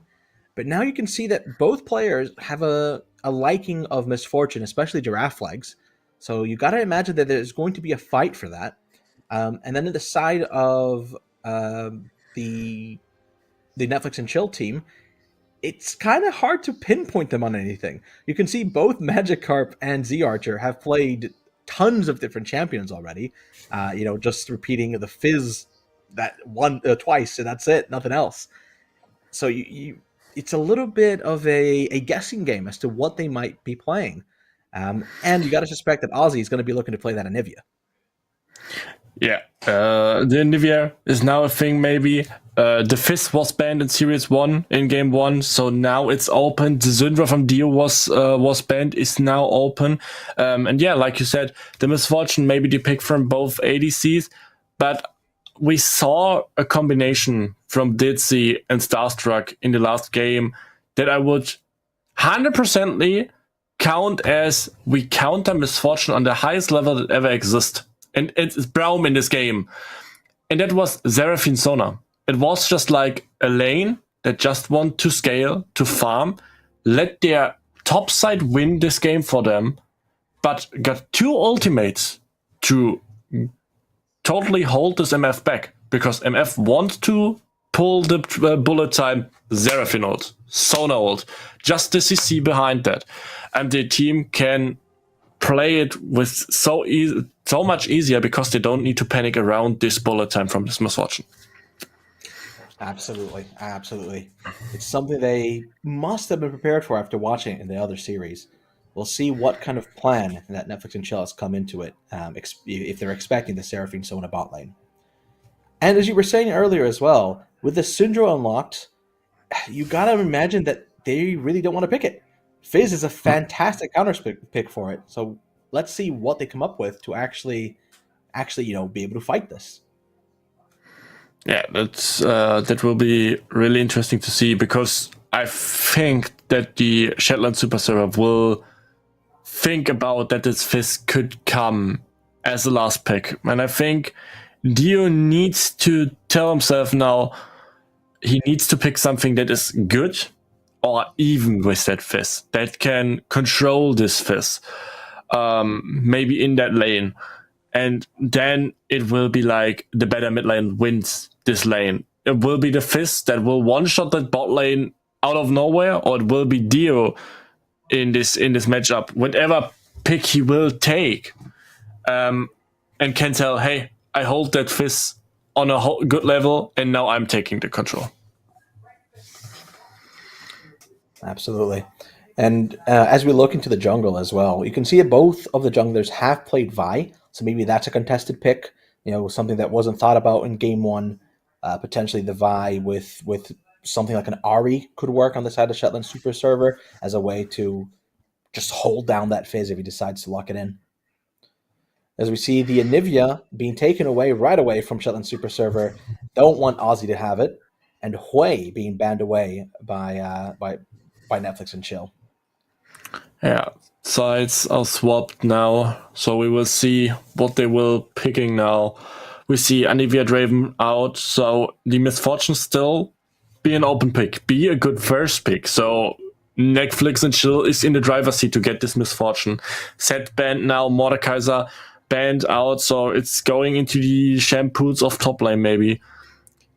But they don't want that Misfortune. They're saying we want that Ashe. We just want to take Ditzy Champ away. And then maybe exactly that happened what I told. Seraphine is locked in. And now the Ambassador for top lane. Or maybe mid lane? Who knows? Very odd pick. You don't usually see the top laner pick this early on. Maybe there's something that Shetland has prepared that we are not ready for. That's a lot of damage now. And the brand as well. Maybe a mid lane pick, maybe a support pick. So for me, in this Fearless season, brand is just good on both positions. I don't think we will see a Ashe support and a brand on the APC position. That would be totally crazy here to see it. But especially even in the other side of the combination, it's totally hard, and they're just saying, okay, we're picking here Fizz. Dio just going with the Fizz pick. Okay. Deciding, no. You play Fizz, I play Fizz. Taking the pick away from Z Archer, not letting him have it. That's insane to see that, how Dio as well will perform on this Fizz, because we never saw him on this pick in this regular season. And that it's always a stretch in Fearless to take the perfect picks from your opponent, so it's not there anymore in the third game, in the last series maybe, if this not Shetland Super Server winning here. We see Morgana Shen is out, so they're trying to get rid of this Ashe, that she don't get a hyper carry with the Shen ult, with the Morgana Black Shield, especially when we see what the jungle pick is here maybe with that Y, because a Morgana Black Shield could be totally dangerous for that Y. Absolutely. As we see the Vi locked in, speaking about it a little earlier about how it's potentially a strong pick to be taking. I gotta be careful though. Vi, believe it or not, actually loses the head-to-head duel to the Viego, so really needs to understand where to be so as to not be found out by Viego. As we round things out with Malphite and Malzahar on the side of the Netflix and Chill team, and you see Misfortune potentially be taken in, Seraphine in the support position. Yeah.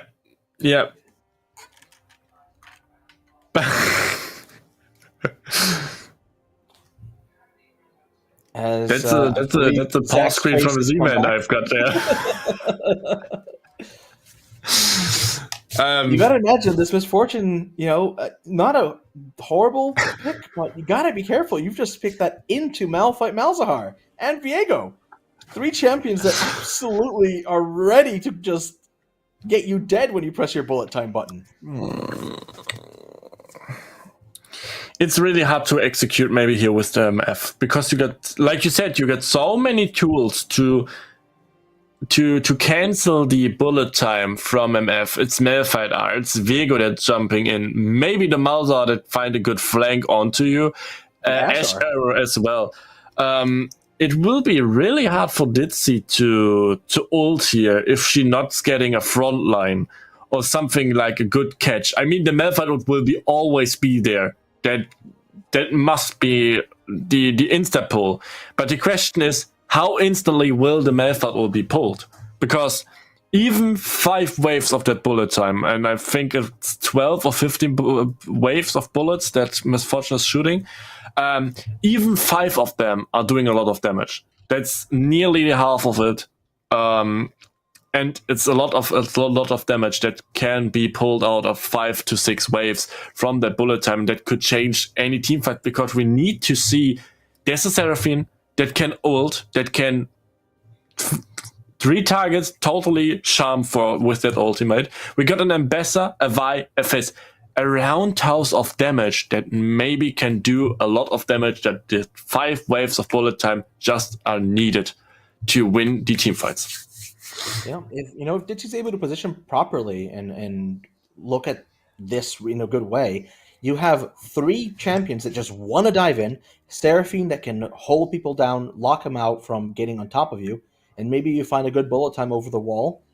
That might be just what you need, able to provide the damage from far away while your other guys are just jumping in on the enemy team. Because when you look at the side of Netflix and Chill, they're quite an immobile team. Brand, Ash, and Malzahar have nothing to move away, jump, escape, nothing.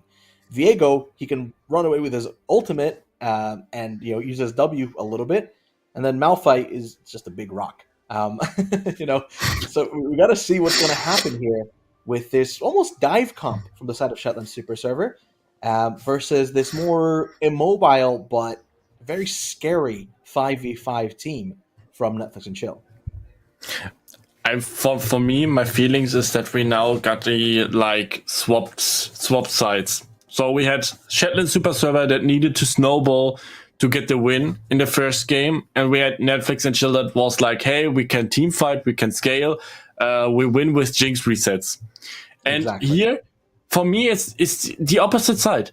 We got the snowball team now on Netflix and Chill, because if Ash snowballs, if Viego snowballs, they're getting here the resets easily for Viego and can fight easily the fights.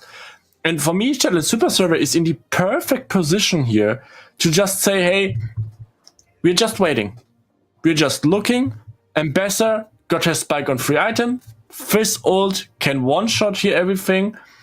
Vi can lock down them and these stuff.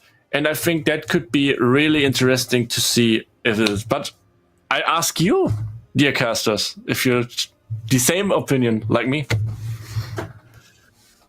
Yeah, I think I definitely favour the draft of Netflix and Chill. Yeah, for sure. As you see me pop away onto this screen now, as we're ready to get into game number 2.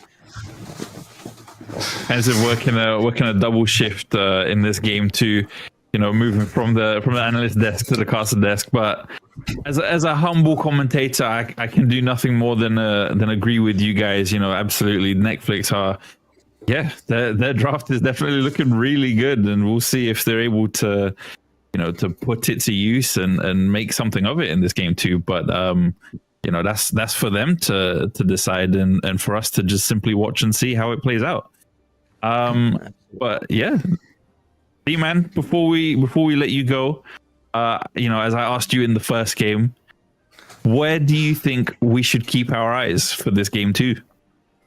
I'm really interested to see this jungle matchup. I think now this game, the jungle matchup will be so important for all these lanes, because the person that snowballs or the person that gets his lane ahead, so like Viego snowballing or Vi gets his lane ahead, that will get the victory for his team.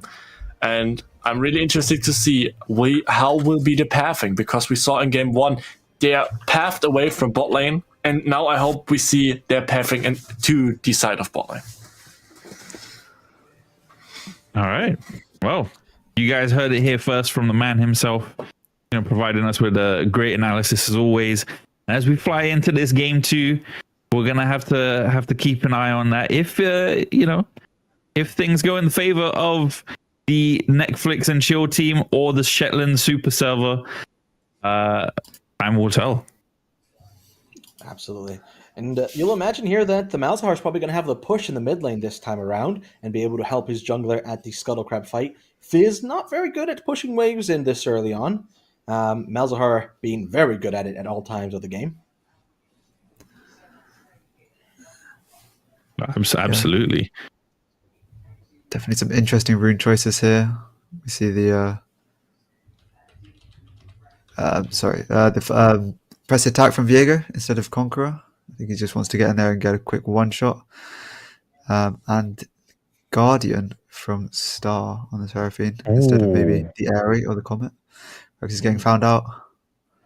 Yeah, some jungle action by Rex there. deciding to play a little aggressive before we get into this lane. God tier, of course, with this Malphite, just loses his passive shield and just simply regains it, at the cost of Rex losing 100 HP, which at this early level could be a make or break, but we'll see if God tier is able to utilize that minor lead. But as we get into this game, Pensive, we already heard what you have to say, since you were on the analyst desk. But Ivan, where do you want to, keep your eyes on for this game too? I think the junglers, actually, both of them, I think, have a lot of agency to make plays early game. And I know that Magikarp is a big Viego enjoyer. I know he likes that crit Viego, so I think that's probably what he'll be going for in this game. So yeah, I think the way that they impact their lanes could be really important in the early game. Aussie Source is getting very low. Yeah, Aussie Source definitely suffering there on that brand. I mean, definitely a champion that personally, as a former support main, I have to say, when I see the downfall of a support brand, it does bring me some slight joy. But in this situation, I am completely neutral, and it's very unfortunate to see him get chipped out like that. But as a brand, I'm sure he'll be able to to reduce the difference in no time. Yeah, Pensive. I mean, what are we gonna keep our eyes on for this one? Well, we see the junglers are actually pathing away from each other. The Viego choosing to go towards the top side to help the Malphite, it looks like, against the Mbessa. As the Vi is going towards the bot lane. I favor this pathing for the Vi for sure. It's just there's a bit more that can happen down there. Not much that you're really going to get from this Mbessa Malphite lane. It's a very neutralizing lane for the Mbessa. The Malphite just kind of sitting there and taking whatever he wants to do. Yeah. And they were going to be able to get their own respective Scuttle Crabs. They got to be feeling good about that. Vi definitely wants to avoid the Viego this early on, as it's not favored for her in these early skirmishes. No, 100%. And that will be a big change from the first game as well, where I believe both crabs went to, I believe it was Magikarp? I believe they were both red side crabs. Oh, it was the Chem. Okay, apologies. Yes, I think in game 1, Magikarp died for the top crab and then respawned and ran out and got the bot crab. Yes. To get them. Oh, did he? That's right. I thought the Chem got them both. Okay, fair enough. Well, Magikarp, after claiming this top side crab, managing to find a gank in the top lane, but Archer is going to be the first victim of the gank from Chem, and just like that, first blood goes over to Chem. So definitely doesn't opt for the bot lane gank and instead helps to find a mid lane advantage for his team. Yeah, really nice E flash there from Dio to land the damage onto Archer, and the ignite popped as well to take him down. Ken picks up the kill with that last punch. He gets out of base with a tunneler. And they're also able to pick up the flash from that Malzahar, so now he has to respect the repeat gank from this Vi. Oh, absolutely. That's definitely illuming the threat now.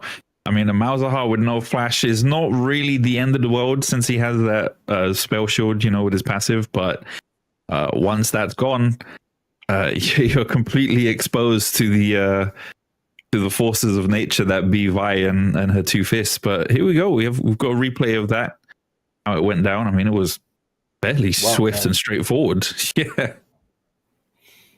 We're nearing that 5-minute 30 mark. This is about when the top laners and mid laners will start hitting level 6 when this wave comes through.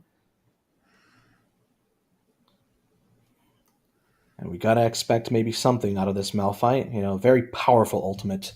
The unstoppable force. Oh, yes. Using a lot of mana to get poked down onto Rex. So even if he does have that ultimate, not sure how much more damage you can lay down afterwards. I'm glad you brought that up because when we were discussing the jungle pathings, I mean, God tier was at almost no mana when we did see a sneak peek of the top lane and how it's going down. I mean, obviously using a lot of Qs from Malphite to try to chip away at Ambessa, but I mean, we don't need to worry about that. Z Archer is going to get soloed as well by stab him quickly right there. Magikarp trying to make up for it and find vengeance for his teammate, but won't really find much else on that slippery fish. Yeah, as Malzahar pops his ultimate after the Fizz to try and stop some of the damage, but the Chum the Waters, knocking up the Malzahar, negating the ultimate from him. It really was a one-sided battle. Well, Magikarp managing to find a cheeky smite there for that crab, but is going to pay for it with his life as 4 members of Shetland find him on the streets of, supposedly the streets of Shetland at this point. What are you doing around here, mate? Get out of here. You gotta imagine that he needed to think that one through a little more. He had just blown his flash and attempting to recover that midlane fight, and then goes straight to a contestation of this Scuttle Crab where he has no priority in any lane. Gotta be careful with plays like this. Yeah, and small little things like that is what does end up costing you key objectives and ultimately the game, as it does eventually snowball. But, the goal difference, of course, swinging into the favor of Chem after that first blood. And we have to bring eyes at that goal difference in the mid lane as well. It's beginning to grow.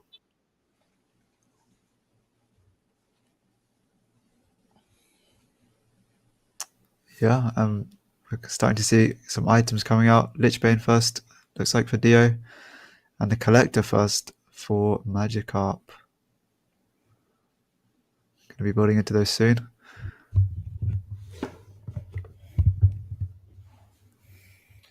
Yeah, we'll keep an eye on the builds. Go on, Pensive. All you. It really makes you wonder how exactly these teams are looking to play this. So the Viego definitely going towards that crit build. Vi going towards a Sundered Sky first item. So a much more defensive item than something like the Trinity Force that you can often see. Dio, it seems like he's going towards the Lichbane, a very strong item for Fizz, helps him push towers and solo his opponents. And with how the game's going, it's definitely off to a good head start for Shetland Super Server. They're up 1.3k gold. They've only really given up a dragon, just like last game. And we might be seeing a bit of a deja vu over here. Well, it's a bit early to say that, isn't it? It's only 9 minutes on the clock. Definitely, not 100% going that way. It's just how we saw the game begin like this last time. So we'll see if they can do it.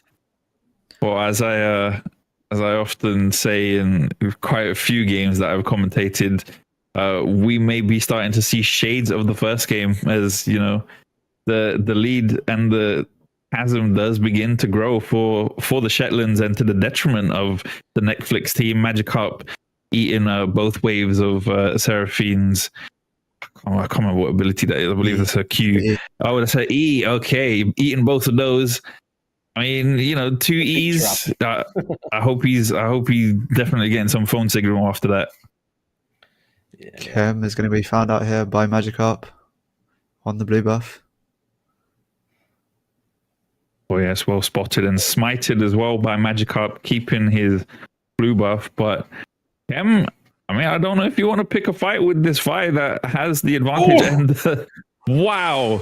The Mbessa sniper as well to support their jungler. Meanwhile, in this bot lane, Giraffe Legs managing to find a kill onto Ditzy. Starstruck staying in clutch. Autocam can't decide where we're going. Action all across the rift. As mid lane, Z Archer trying to stab him quickly for trying to find a redemption kill on his lane opponent. Starstruck still under this bot lane turret.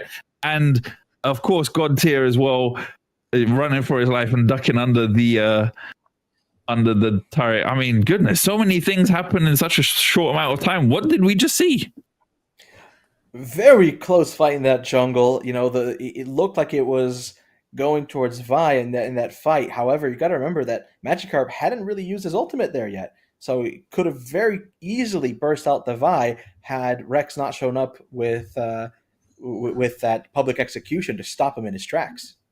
Yeah, I think Chem actually just straight up killed him as we don't see an assist on Rex. So that was just a straight up 1v1. Wow. I think Magikarp just held his ult for a little bit too long, maybe, and isn't quite able to get the animation off before he dies. Also Yeah, that's saw a really unfortunate. 2v2 in the bot side, going in the favor of Netflix and Chill. Kind of how we saw in the first game as well. Like the bot lane in isolation has been going towards NFC. Yeah, I mean, we definitely saw. Did see in the first game managed to develop a CS lead, but ultimately they lost the 2v2. And yeah, in this time around in this game too, the 2v2 happening a lot earlier, and Giraffe Legs definitely performing as as everyone would have expected beforehand. Aussie Source though, I mean, drawing attention away. Very valiant effort right there by Aussie, pulling away the Shetlands from Giraffe Legs. Meanwhile, in this top lane, God tier, just getting scratched up a little bit by Rex on that Ambessa. But yeah, that's a pickup in the bot lane for the Shetlands. As the public execution comes down with that Ignite ticking, will he survive it? He does, just barely survive the last tick of Ignite. Oh, as Rex finds himself in trouble now. Oh, yes. Oh, the suppress comes out as well from Archer, and yeah, very nicely done. A very Goal clean for Magikarp. Very clean. But it is traded on the other side of the map for the second Drake of the game. On to Chem. He's looking for an invade as well, trying to take away some camps on the bot side. Happy to see Netflix coming in with a bit of bite this time. Not just bark. Able to show Shetland Super Server that they're not to be messed with. Absolutely. I mean, definitely not going out without a fight at this rate. 2 kills to 5 at 13 minutes on the clock, and only a 900 gold difference. Actually, no, I'm lying to you. 1.2 gold difference between the two teams. So yeah, it's looking better. Of course, Shetlands still have the slight lead, but yeah, the Netflix team are definitely performing a little better. Absolutely.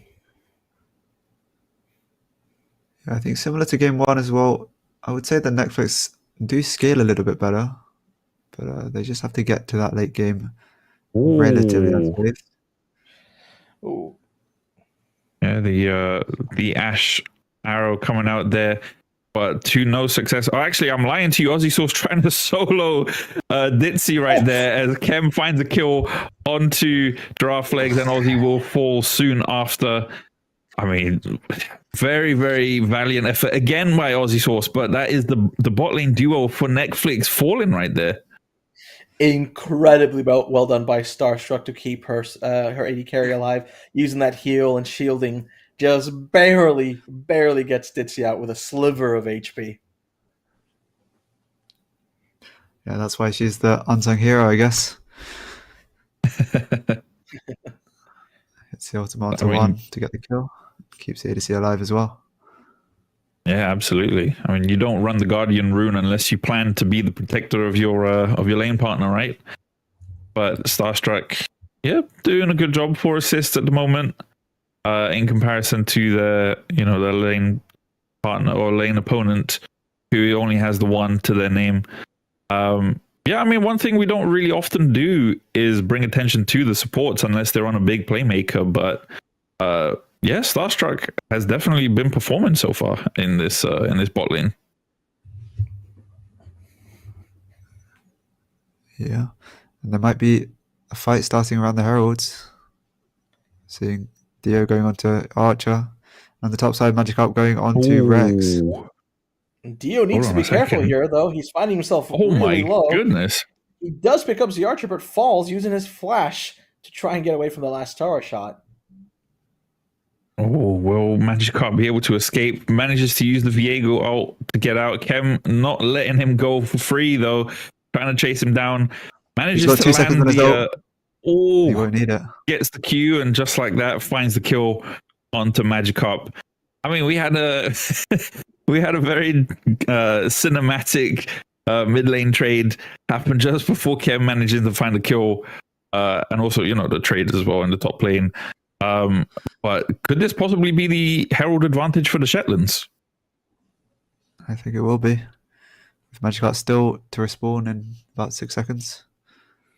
However, it looks like the Archer might be sniffing it out. No, he just goes right back to the mid lane. Yeah, DL is out on the map at the same time. I think Archer's a bit scared of that 1v2. Absolutely. But yeah, as we said in the early game... Sorry, go ahead. Oh, you go. Saw you. I was just going to say, as we said in the early game, it's all about the junglers. Like, Kem has been all around the map. 7 kill participations already out of 9 for his team. And Magikarp also with 2, picking up a kill on the top side. And that's absolutely something that that Kem was able to utilize so well in the first game, is, you know, establishing an early lead and then running away with it in the mid game. Kem pulling up into this bot lane. The flash ult by Starstruck doesn't manage to find anyone, but Vi straight in there onto Giraffe Legs, trying to find a kill onto Starstruck, does find it, but pays with his life. And if you're Giraffe Legs, I think you'd be pretty happy with that, right? Yeah, I think so. Manages to pop the barrier and get away with a kill. And Dio is caught out by the Malzahar ult as well. 2 for 1 in favour of NFC. Oh, yes. Yeah. Very nicely done. Super Server was looking to start that dragon, but having to back off of it with that pick on Dio. We see their star trying to go for the encore, misses. A great assault and battery, as it used to be called. I think it's season desist now for the Vi, and then a bullet time. Oh, really? Dixie. Yeah, but I think she should have, stopped casting that a little bit earlier to have a chance. As Vi steals the dragon. Wow. I mean, if you need to know how the game is going to go, the Smite still tends to do it.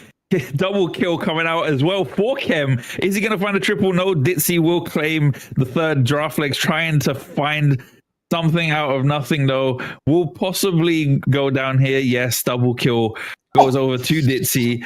And as Rex went to kill the top lane for an ace. Rex just, managing to find the last frame of the auto cam right there. Clean ace across the board. Yeah, Kem looks absolutely unkillable with the Sundered Sky already completed. He was just in the middle of the pit fighting everybody, not quite going down. And he manages to steal away the Drake as well. Yeah. I mean, let's take a look at this, how it played down, or how it played out. Flash in 900, 700, very nicely done. Well calculated. Panic smited there, actually. Yeah, 100%. Yeah, as tragedy turns to disaster, the dragon stolen away, a clean ace on your team. Looks like they're losing 2 towers as well, the tier 2 top lane and tier 1 in the bot. It's not looking good. Oh, as we see, Rex has died. In a turn of events, Rex is dead. Coming out for God tier as well. Yeah, 1 and 3 on Rex, but it's not currently looking like it's going to affect the game at all. The rest of his team very, very fed. And despite yeah, exactly. I was going to say, despite the fact that he's died 3 times, he still has the gold lead in in that lane, and in a complete turn of events, complete 180. From the first game where we were non-stop escalating, going up and up and up. Guys, you are getting your money's worth with this gold graph. As the graph right there, you could clearly see the roller coaster does not stop going down. All right, you are on the ride. The adrenaline is entirely there, and we hope you're enjoying it. Because the Shetlands definitely are. Oh yeah, 6,000 gold up already. We got to see if this Vi can, keep clear from an early death, as that could definitely be the big game turner if they're not careful. Yeah, I think a shutdown on the Ashe or possibly the Viego could definitely turn the game. As So you see a bit of an odd item choice from Viego. He's got the crit cloak, but he also has the beginnings of a death stance. Yeah, that's still Sigil. Not sure what he's building into. Could be going Oh to the GA my as well. goodness. Cam's going really deep with that ultimate. Magikarp definitely definitely dancing with death there, gets immediately deleted by the Shetlands, and swiftly soon after, so do 3 members of the Netflix team. And just like that, that's 4-man dead. Dragon spawning in a minute and a half. God Tier's getting chased down by Rex. How do Netflix turn this around? I think really it's the same story as game 1. They just need to be grouping. If they get a big Malphite, oh, maybe this Viego can get some good resets and start rampaging through a team fight. But they haven't been able to do so, really. It's been very isolated to the lanes. Yeah, and with Atakan against you as well, it's going to make things even more difficult. Plus, top lane, tier 2 turret goes down. Rex, currently being pincered by 2 members of the Netflix team, tries to find a kill onto Magikarp, but will fall and have his soul claimed. As it looks like Magikarp... What is going on with it? What? His items keep changing. Not really Pensive, sure. I've learned in my experience as a caster not to try to guess what they're thinking, but more so just react. No, I don't think this is him this time.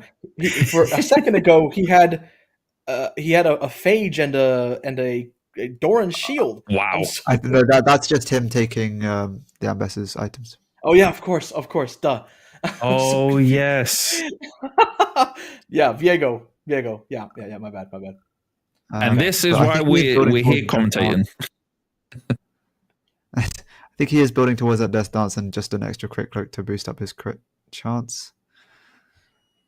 It does look like it. Pickaxe as well. But yeah, 3rd Drake of the game for the Shetlands. And there's going to be absolutely zero contest from NFC. A little bit of miscommunication between the Shetlands there. You see both the Ambessa and the Vi picking up the Black Cleaver. Not really an item you want to be having on multiple members. Yeah, but I guess with Rex being pretty much just a split push of this game, he wants to be able to apply it on his own against that Malphite. Does make sense. Oh, very nice sidestep by Starstruck there, but perhaps should not have done so. It's he eating the Ash Arrow soon after, eats the Malzahar ult, and then we'll get shut down by Magikarp on that Viego. Wow. Very clean play by Netflix there, but 2-3 ults for one member, is that really worth it? I think at this point they'll take anything they can get. 9 and 22 on the score.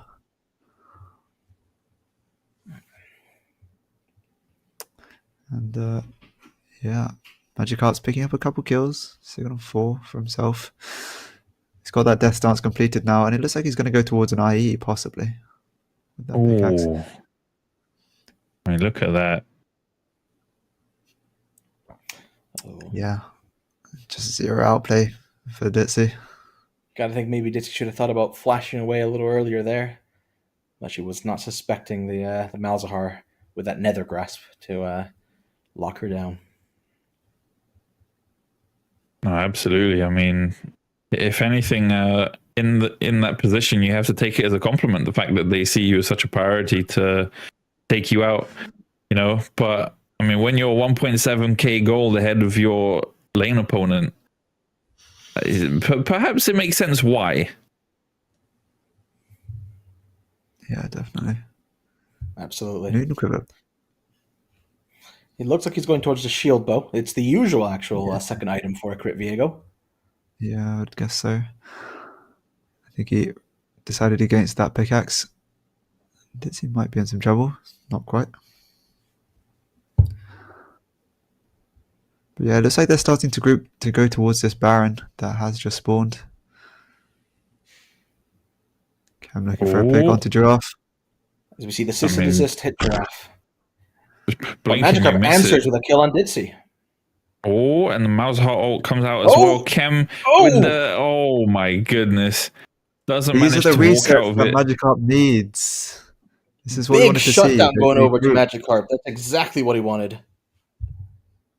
But also with two members, especially the jungle, oh my goodness, jungler down. Rex managing to find a kill though, but it is only onto Aussie Source. 3 members now down. The Archer probably going to go down to stab him quickly. Yes, down he goes. But I mean, with this advantage, do you perhaps try to go for a Baron? No. I don't believe so. It was a 3-for-3 in the end. Malphite and Viego, the surviving members for Netflix and Chill, Seraphine and Fizz, the surviving members for Shetland Super Server.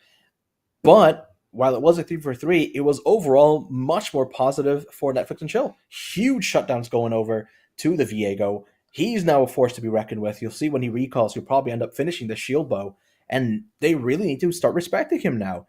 This is exactly what you don't want from the side of Shetland Super Server. A Viego running wild, ulting whoever he pleases is exactly how you lose this game. Yeah, as we said, the best way to get back into it was grouping and getting some Viego resets, and they did exactly that. Magikarp coming out with, I think, 3 extra kills. Now he's sitting on 3.5 items. Actually has more items than Chem after that shutdown.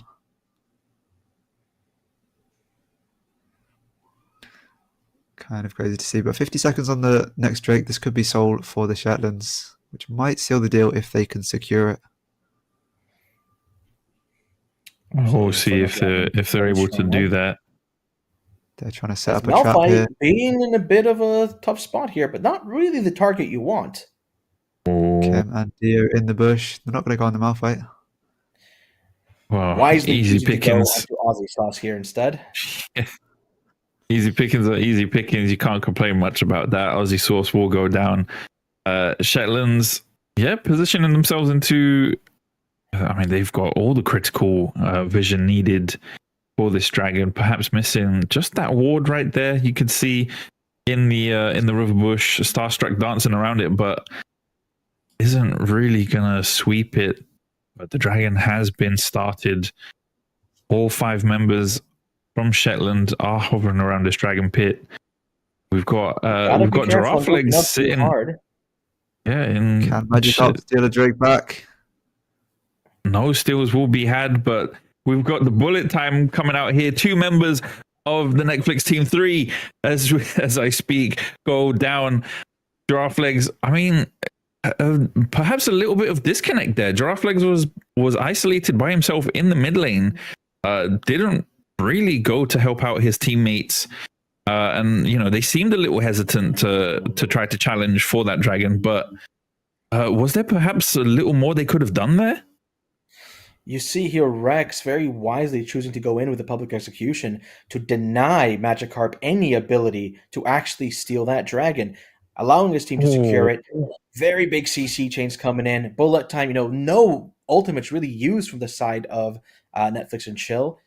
Very well done by Rex to deny that from Magikarp, not giving the opponents any chance to try and take this dragon away from them. Yeah, and off those kills, they go straight into a Baron. And that gold lead is looking very, very healthy again. Yeah. Absolutely. I mean, look at that. 8.6. How are you guys feeling on the roller coaster? Are you enjoying the ride? At least this one had some dips, That's what you have to say.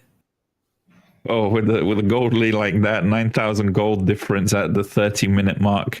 We're coming up to 2 minutes before when the previous one ended. Stab him quickly, pulling up on Giraffe Legs. We'll eat that Ash Arrow. But my goodness, I mean, did you even need to sit on him after that? The rabbit could have done all the work. As in this top side skirmish, Magikarp will be the first to go down. Archer soon after as well. I mean, yeah, the Shetlands are absolutely using the advantage that they paved for themselves in the early game, and now it's looking like it's going to be a similar result to the first. Yeah, stab him quickly, picking up 2 kills in the bot lane, and then Wow. the group picking up the kills in the top lane as the Lonely Mountain is left on the map to try and defend this. It's not looking good for the side of Netflix and Chill. That Lich Bane from Fizz absolutely destroying turrets. There's another one. Can't believe it. I mean, why bother picking Nasus when you could just pick Fizz, right? Fizz with a 25 Magi stack as well. I mean, look at this. My goodness. That is, what, like 1500 HP disappeared in an instant? From one ability, of all things as well. Yeah, Deer is absolutely cooking this game. 13 kills. And it looks like they're setting up another ambush onto Magikarp. But I don't think Magikarp's going to get out of there alive because he didn't even touch the ground as they managed to find a kill onto him. Magikarp maybe should have thought about evolving to Gyarados here because not quite working for him. Yeah, especially at level 100, definitely slacking. I think that's an issue with the trainer for sure. You know, if your trainer hasn't evolved you at level 100, there's a problem.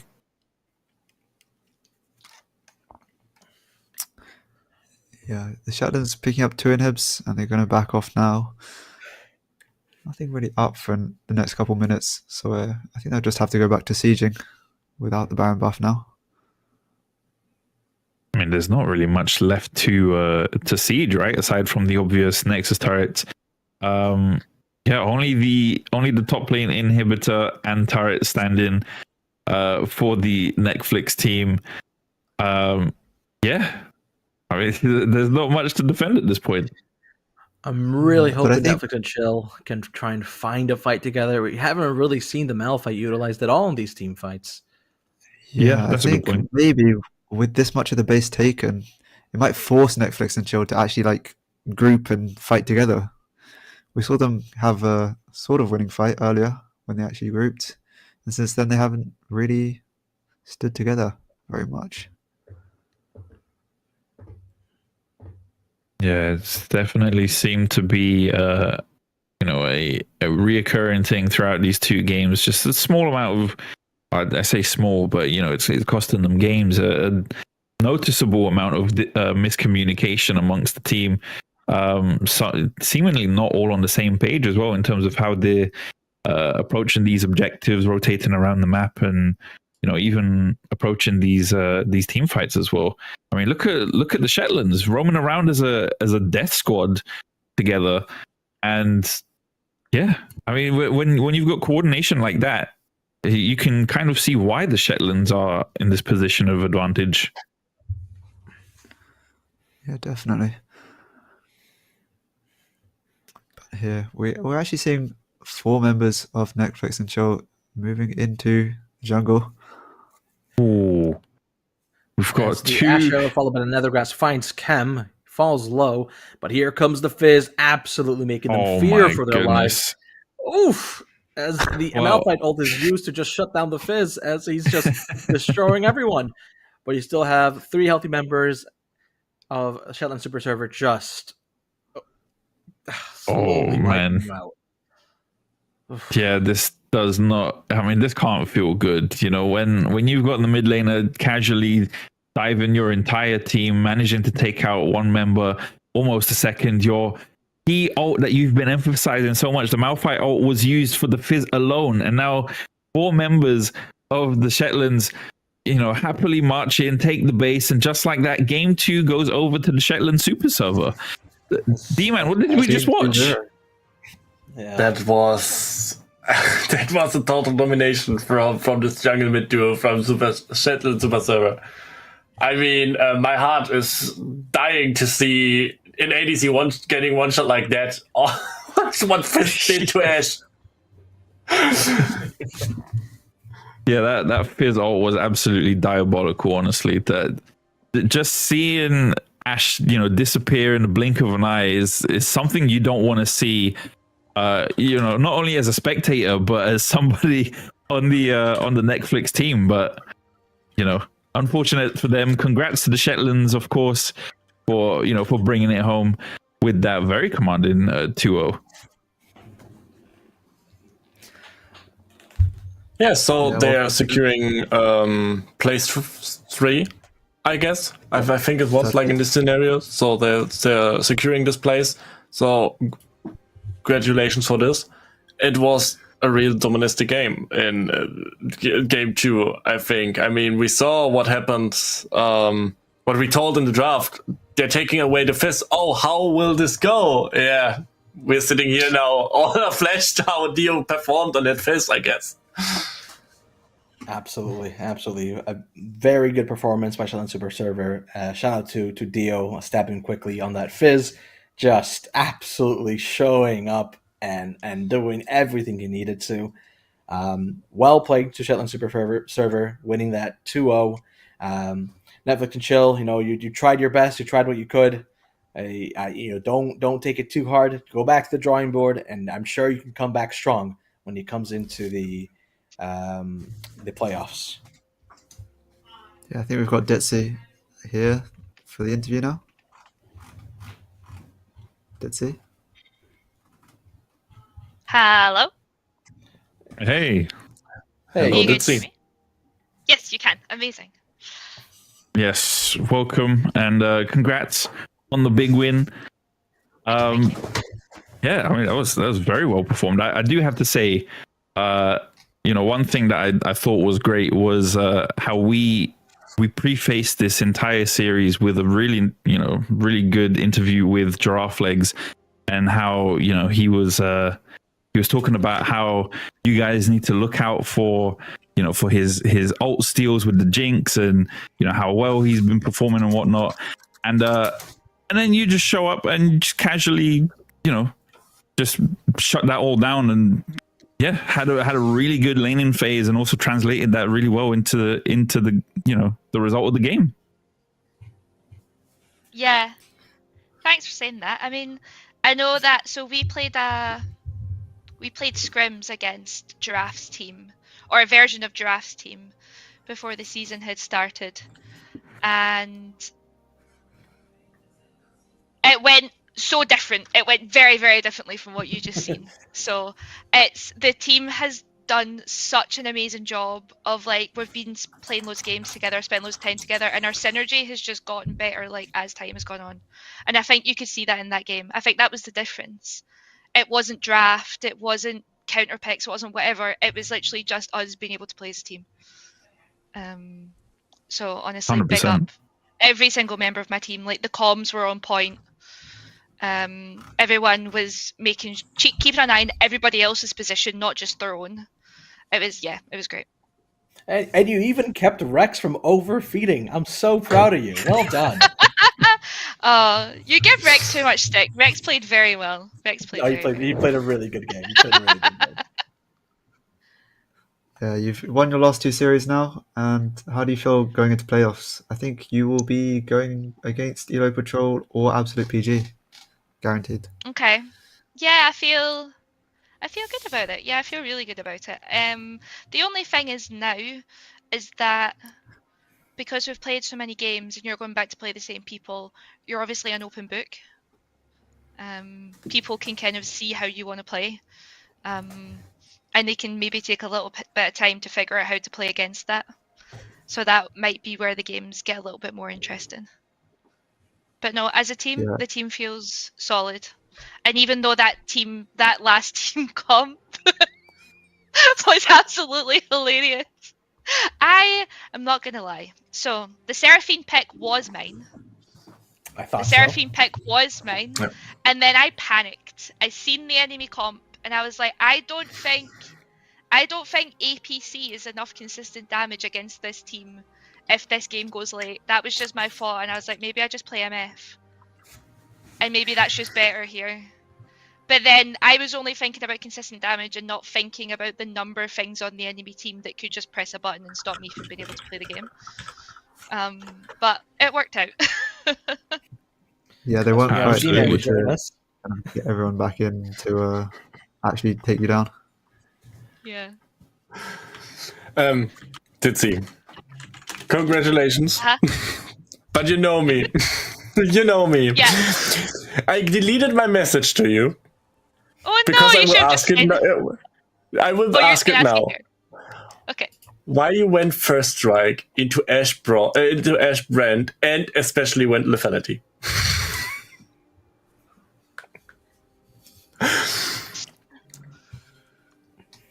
What was my thought? My thought process behind lethality was, so the first strike in hindsight, I probably should have went PTA. And lethality was, there was two options. I could either go lethality or go crit. And if I was going to be playing crit, then I was going to have to auto attack a lot, and I didn't think that was going to be possible. Whereas into this, trying to get Qs off in team fights felt a lot better. Like, the first strike probably wasn't the right call.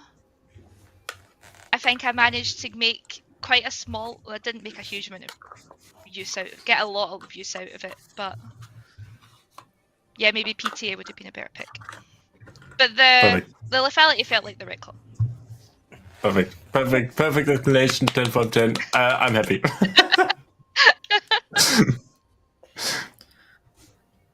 I mean, if we're honest, does it really matter if she won at the end of the day? I mean, as David, as my DC coach, is always thinking deeper. He's always thinking deeper. Can't help it as well. I need to be like this. Well, she's not learning, huh?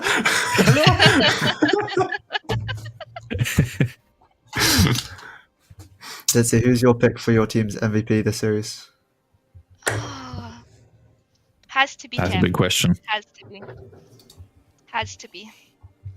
Yeah, I think he performed extremely well in both games. There was a little bit, I don't want to say a disagreement, but there was a misunderstanding about tactics from game 1. And between game 1 and game 2 and starting game 2,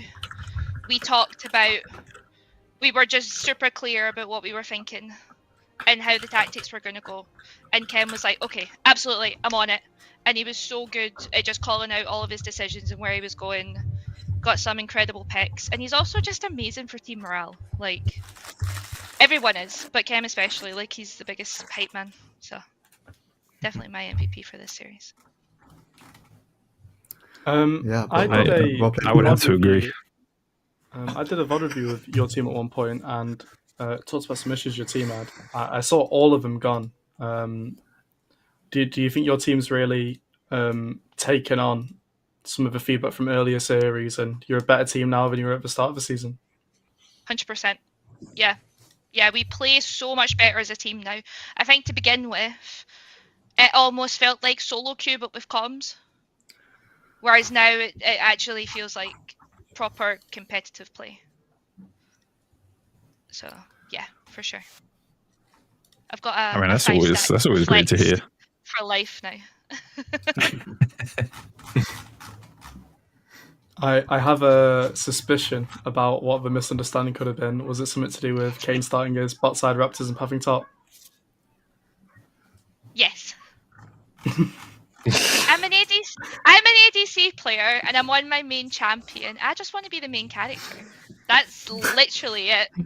That was the conversation that we had before the game, was we're not allowing the Jinx to get in the game. Full stop. We're perma-ganking Jinx. But then we realised because of the Kane form that he was going, he had to play more towards top to be able to get his form. So, like, it worked out in the long run. The Kane got stupid fed, and so did the mid laner, and so the Jinx couldn't play. But yeah, I was just being typical ADC player and being like, I want to be the main character. I mean, it's AD carry. It's in the name, right? Right?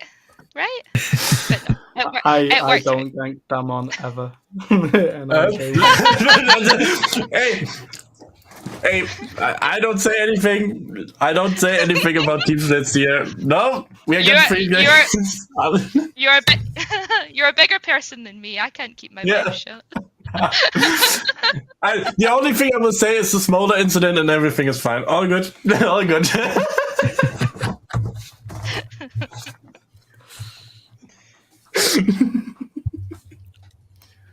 But yeah, I think well played to you all. You all played really, really well. Very, very clean 2-0. And I'm sure you're excited going to playoffs. I'm just Which- upset Like, that were you we? give me more ammunition to make fun of Rex with, Ditsy. Come on. I needed No, I'm you, to, sorry. you guys to do a little I worse. needed to bait him more. I needed to bait him more. Yeah, Sorry. yeah, exactly. So, you kind of know who's going to be, assuming you guys win your quarters, you'll be up against the second seed. Who do you think that's going to be out of Divas and Nasus? I have no clue. Because here's the thing. Nasus, jungle top, super strong. So Novio and Shogun, super strong. But then obviously there's the bot lane duo of divas who are absolutely terrifying. And if I never have to play against them again, I'll be super happy. So it's Who would you the rather play? Seneca me. The in Seneca me. semis? I think I would rather play against Novio's team. Just because I want to beat Novio. So, are you going to be rooting for Divas on Sunday? I think maybe I'll be rooting for divas, yeah. Interesting. Fair. But I think that's where we'll wrap up the interview. Thank you everyone for watching, and we will see you next time. Thanks, guys.